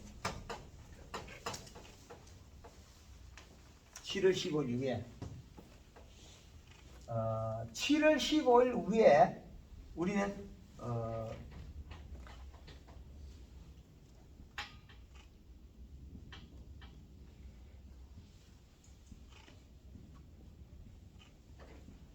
설탕을 쓴다면 500g. 그 다음에 여기에서 부채 쓸 수 있는 게 예외로 요소도 쓸 수 있고 가리도 쓸 수 있습니다. 어떻게 해요? 요소를 써야 될 때는 어떤 거고 가리 쓸 때 어떤 거 두 개 나눠져 있죠. 우리 밭이 잎이 얇아가지고 색깔이 들고 있으면 요소를 써가지고 시원하게 만들어서 성형을 시켜야 되고, 수확 때가 다 됐는데 앞으로 청충이라 그러면 가리를 써가지고 고기를 숙이게 만들어 당을 올려야 되고, 그죠? 근데 연면 시비를 전부를 잡지 마라. 그러면 다음에 더 큰 일을 못 막아낸다. 첫째도 둘째도 뿌리에서 잡아라. 그게 제일 중요합니다. 지금 설탕 500g 쓰는 부분을 당밀로 써도 큰 문제가 없습니까? 문제 있습니다. 큰 문제 있어요.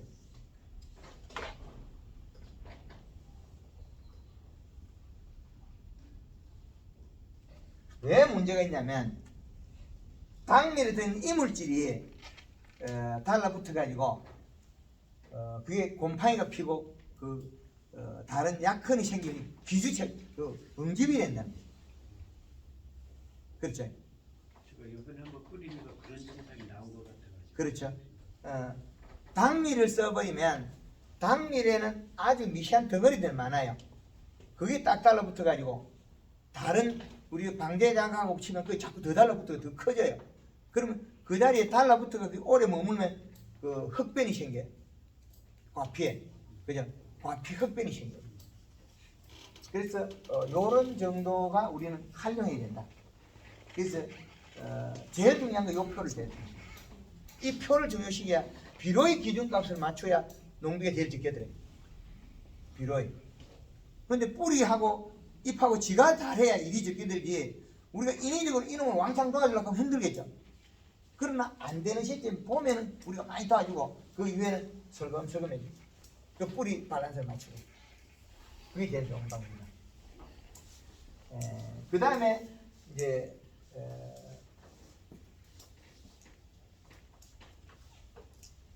가을에 단풍 들이기. 이 단풍을 들여야 되는 주 원인은 몸속에 영향을 집어해서 그 체내 저장양분이 겨울을 나고 함수량을 늘릴 수 있다는 거죠. 낙엽이 집근 잎이 붙어있던 상록수에 동일하다. 상록수는 톱으로 자르면 딱딱해요. 나무가. 왜 딱딱하냐면 얘네들은 몸속에 영양을 저장을 많이 안 하고 잎에 저장하거든요. 잎에다가. 밀감나무 톱으로 비우면 잘 안 비지죠. 엄청 약을. 왜 그러냐? 얘들은 그 기간이 자기네들은 체내에다 영향을 안 கொடு기 때문에 단단해요.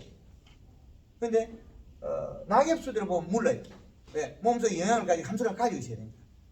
상록수는 잎만 안 죽으면 죽은 게 아니거든요. 이파리 안 말려주고 그게 이파리에다가 영향을 지장한다. 그 차이. 단풍대기는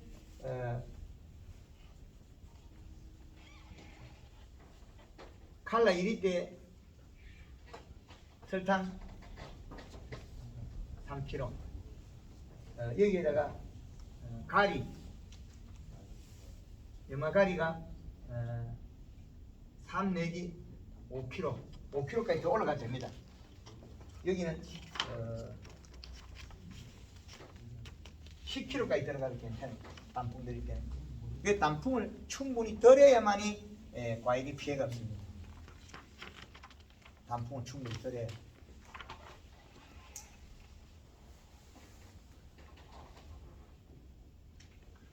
그래서 단풍 들이고 난 다음에는 우리가 겨울에 밀감나무들이 이 방법을 써놓으면 설탕량을 늘리고 밀감나무 수확한 나무들은 영양을 밀감은 칼을 안 써도 괜찮아요. 설탕만 써줘도 괜찮아요. 근데 키위는 다 써야 돼요. 낙엽가수하고 상록수하고 두 가지 또 달라요. 겨울에 푸르고 지내야 되는데 가리를 써보면 노래지거든. 잎이에 영양 이동 빠를 필요 없어요. 겨울에 이파리 진하고만 돼 있으면 밀감이 겨울에 안 얼어 죽어요. 근데 노릇탱탱하면 죽어버리거든요. 그래서 상록수냐 낙엽수냐에 따라서 이게 조금 달라요. 그 부분은 각자가 조금 요령껏 해야 될 수 있습니다. 저 한 가지 묻겠습니다. 예. 그 지금 저기 단풍 하는 거는 25월 몇 말에 하는 겁니까? 물 500리터 기준. 500m? 예. 예. 여기는 진짜 500리터. 물단만. 예. 요래 해놔도 나중에 사진 찍으면 돼요. 그래서 겨울까지의 지금부터 가을 단풍들이까지 왔기 때문에 근데 우리 문 이사님이 키위에도 유막 코팅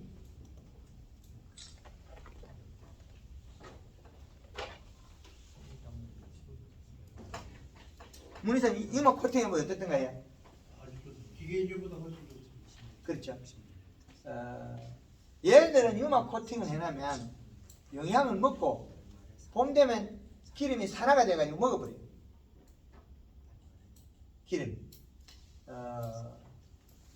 기름을 생산하는 식물이 에너지가 제일 많이 들어요. 호두 이파리가 이따만 크게 많이 붙어 있거든요. 근데 호두는 조그마한 게 돼요. 기름 생산하는 식물들이 잎의 크기에 비해서 생산량이 적어요. 그럼 당도가 높은 것이 또 생산량이 적고 당도가 높을수록 생산량이 줄어듭니다. 그린키가 당도가 낮으니까 생산이 많죠. 그 당도가 높은 것이 생산량이 줍니다.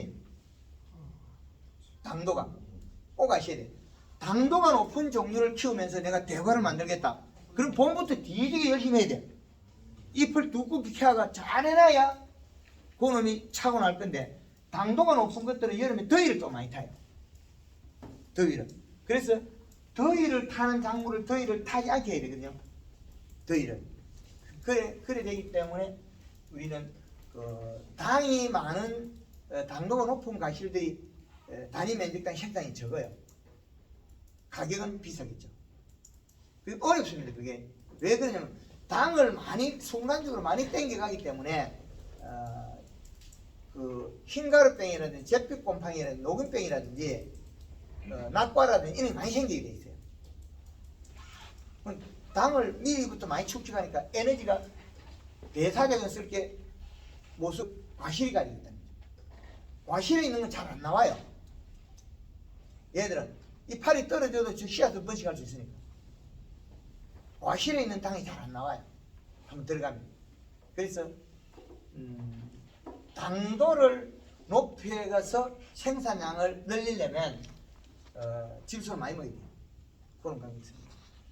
유막 코팅은 12월 여기서는 뭐 말경에 될 겁니다.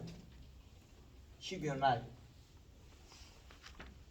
정확히 12월 27일. 예, 12월 27일이야. 예, 25일 되고 눈 옵니다. 눈어버려. 아, 12월에도 식용유 눈 옵니다. 한 27일 딱 뿌리면 돼요. 그래서 식용유 18리터에 퐁퐁 3 내지 4리터를 하면 됩니다. 요래가 한 번만 딱 치놓으면 벌레도 싹 죽고 지금 몇 마리 치는데요? 500에 타가지고 있어요. 500이면 21마리인가? 그렇지. 식용유는 색으로 사도 되고 통닭집에 거 말고 튀김집에 거는 깨끗해요. 튀김집에 거 샀으면 됩니다. 아, 한번 튀겼는 거예요? 예, 튀김집에 아, 거 새 것이 표시고 아니고 중고로 샀어도 된다는 거. 재활용. 그거는 목면 시비하는 겁니까? 요거는 유막 코팅. 유막 코팅. 목면 시비는 여기 있네. 목면 시비는 체내 지향이 안 보내. 목면 시비는 설탕하고 그린하고 설탕을 써야 돼. 요거는 그거는 뭔데요? 그린이야.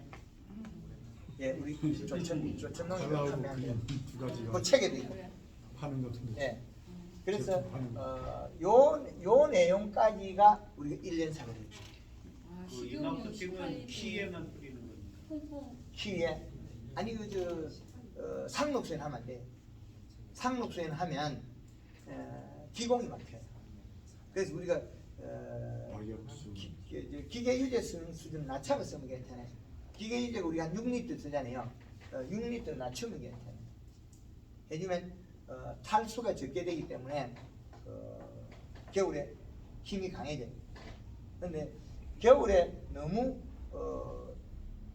상록수에다가 우리가 여름에 그 응애나 진dum을 잡는 식으로 써가지고 너무 진하게 치면 호흡이 안 돼요. 예, 호흡이 안 된다. 기계 유지 네, 그거는 시기 친구나. 여기까지가 이제 전체의 제가 강의 내용들입니다. 그런데 다른데 지금 강의할 때가 조금 다를 거예요. 이때까지 강의하면 전혀 다르겠어요. 그냥 계절로 쭉 나가던 걸 갖다가 좀 달리 이게 우리가 왜 해야 되는지 왜라는 단어를 써서 오늘 강의한 거죠. 왜란 단어. 왜 그렇게 해야 되냐. 그죠? 그래서 가리 성분이 많은 것들은 빨리 홍시가 되기도 하고 저장력이 떨어져요. 그래서 당산을 같이 가지고 있어요. 그래서 당만 나오는 것들은 빠른 시간에 뿌리에도 아까 비료를 그렇게 맞춰주고 지상부에서도 가리를 갖다가 물 500g을 쓰면 요소는 1kg 해주고. 근데 이제 익을 때 수확 다 돼서는 가리가 1kg 되고 요소는 뭐 300g 낮춰져야 돼. 이 밖에 이게 이렇게 그렇게 하면 다 조절된다. 오늘 어떻습니까? 와서 현장에서는 우리가 시간이 적기 때문에 제가 다 못 알려줘요. 현장에서는 뭔가 방문을 해서 저희들 다니면서 다 지도를 해주고 있는데 몇 년째 현장에서는 아무리 해도 이렇게 큰 강의가 될 수가 없어요. 큰 강의가. 그래서 사무실 강의가 제일 중요한 거죠. 그래서 제가 사무실에서 한 달 하면서 강의한 거나 이는 전체를 계속 주 강의를 많이 봐야 이해가 쉽다. 여기는 다 나오기 때문에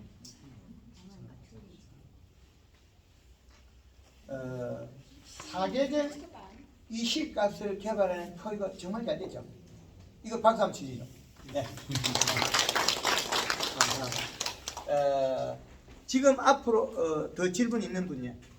예. 저는 그 띵강을 좀 하는데요. 낑깡. 예. 예, 작은 놈. 지금 그 따는 시기는 2월 말에서 3월 달에 따는데 아직 넉 달에서 다 되라면서. 예, 그 비료 그 관계를 좀 묻고 싶습니다. 지금 이파리가 뭐 이파리는 그런대로 괜찮은데 노란 반점 없어요. 예, 그것도 좀 있어요. 그러면 아까 이야기한 걸 그럼 요소 4kg에 가리 1kg. 가리고. 예, 그래가지고 지금은 간주를 해주면 됩니다. 5kg를 그러니까 뿌리지 말고 관주로. 반주로 예, 수용성 염화가리 1kg에 요소 4kg 정도 해가지고 밑으로 뿌리면 바닥에 관주로 네, 관주로. 간주를 하는 거예요. 그 간주를 해주고 이제 수확 우리가 한 50일 전 돼서는 잎이 좋으면 가리만 좀 거쳐주고 가리는 가스가 안 나옵니다. 염화가리나 잎상가리는 바닥에 뿌리도 가스가 안 나와요. 우리가 비료 중에서 염화가리를 쓰면 붉게 나오고 황산가리 쓰면 약간 노랗게 나와요. 성질이 조금 달라요. 비료 써보면 노란색을 내야 품질이 좋으면 황산가리 쓰는 게 좋고. 그러니까 전부 아니고 그 노랗게는 가끔씩 하나 두 개 있어요. 그 사이사이. 예, 예, 약간 붉은색을 내려면 가리가 좋다. 성분 자체가. 또 다른 분 질문 있습니까? 예, 식용유나 그거 튀김집에 쓰고 있습니다. 하여튼 식물의 기본이 되는 것은 에너지를 만들어가 건강 미생물이 소화시켜서 가져온 주 원인 축은 질소입니다. 그죠? 근데 질소와 대처될 수 있는 게 아니란 다른 것들도 많이 있습니다. 그러나 질소는 상당히 중요시됩니다. 비료를 적게 해주면 알이 안 따는 건 물컹거리고 색깔이 먼저 듭니다. 색깔이 먼저 나는 과실은 후기 생육기인 우리 망감류나 이것들은 쪼개야 돼요. 과피 고온열산으로서 세포가 성장을 멈추고 경화가 됐는데 과육은 잘 안 납니다. 과피 고온열산은 왜 생기냐? 가리 가다는 거죠. 그래서 우리가 재배 중에 이것저것 잘 몰라도 이파리가 노란하고 빛이 많이 나면 요소를 계속 줘서 재배해야 된다. 그게 기본입니다. 하여튼 요소가 보약이다. 박수 한번 치겠습니다.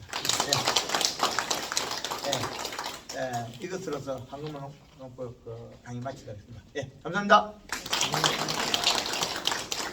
여러분들 강의 듣느라 고생 많이 했습니다. 박기현 대표님.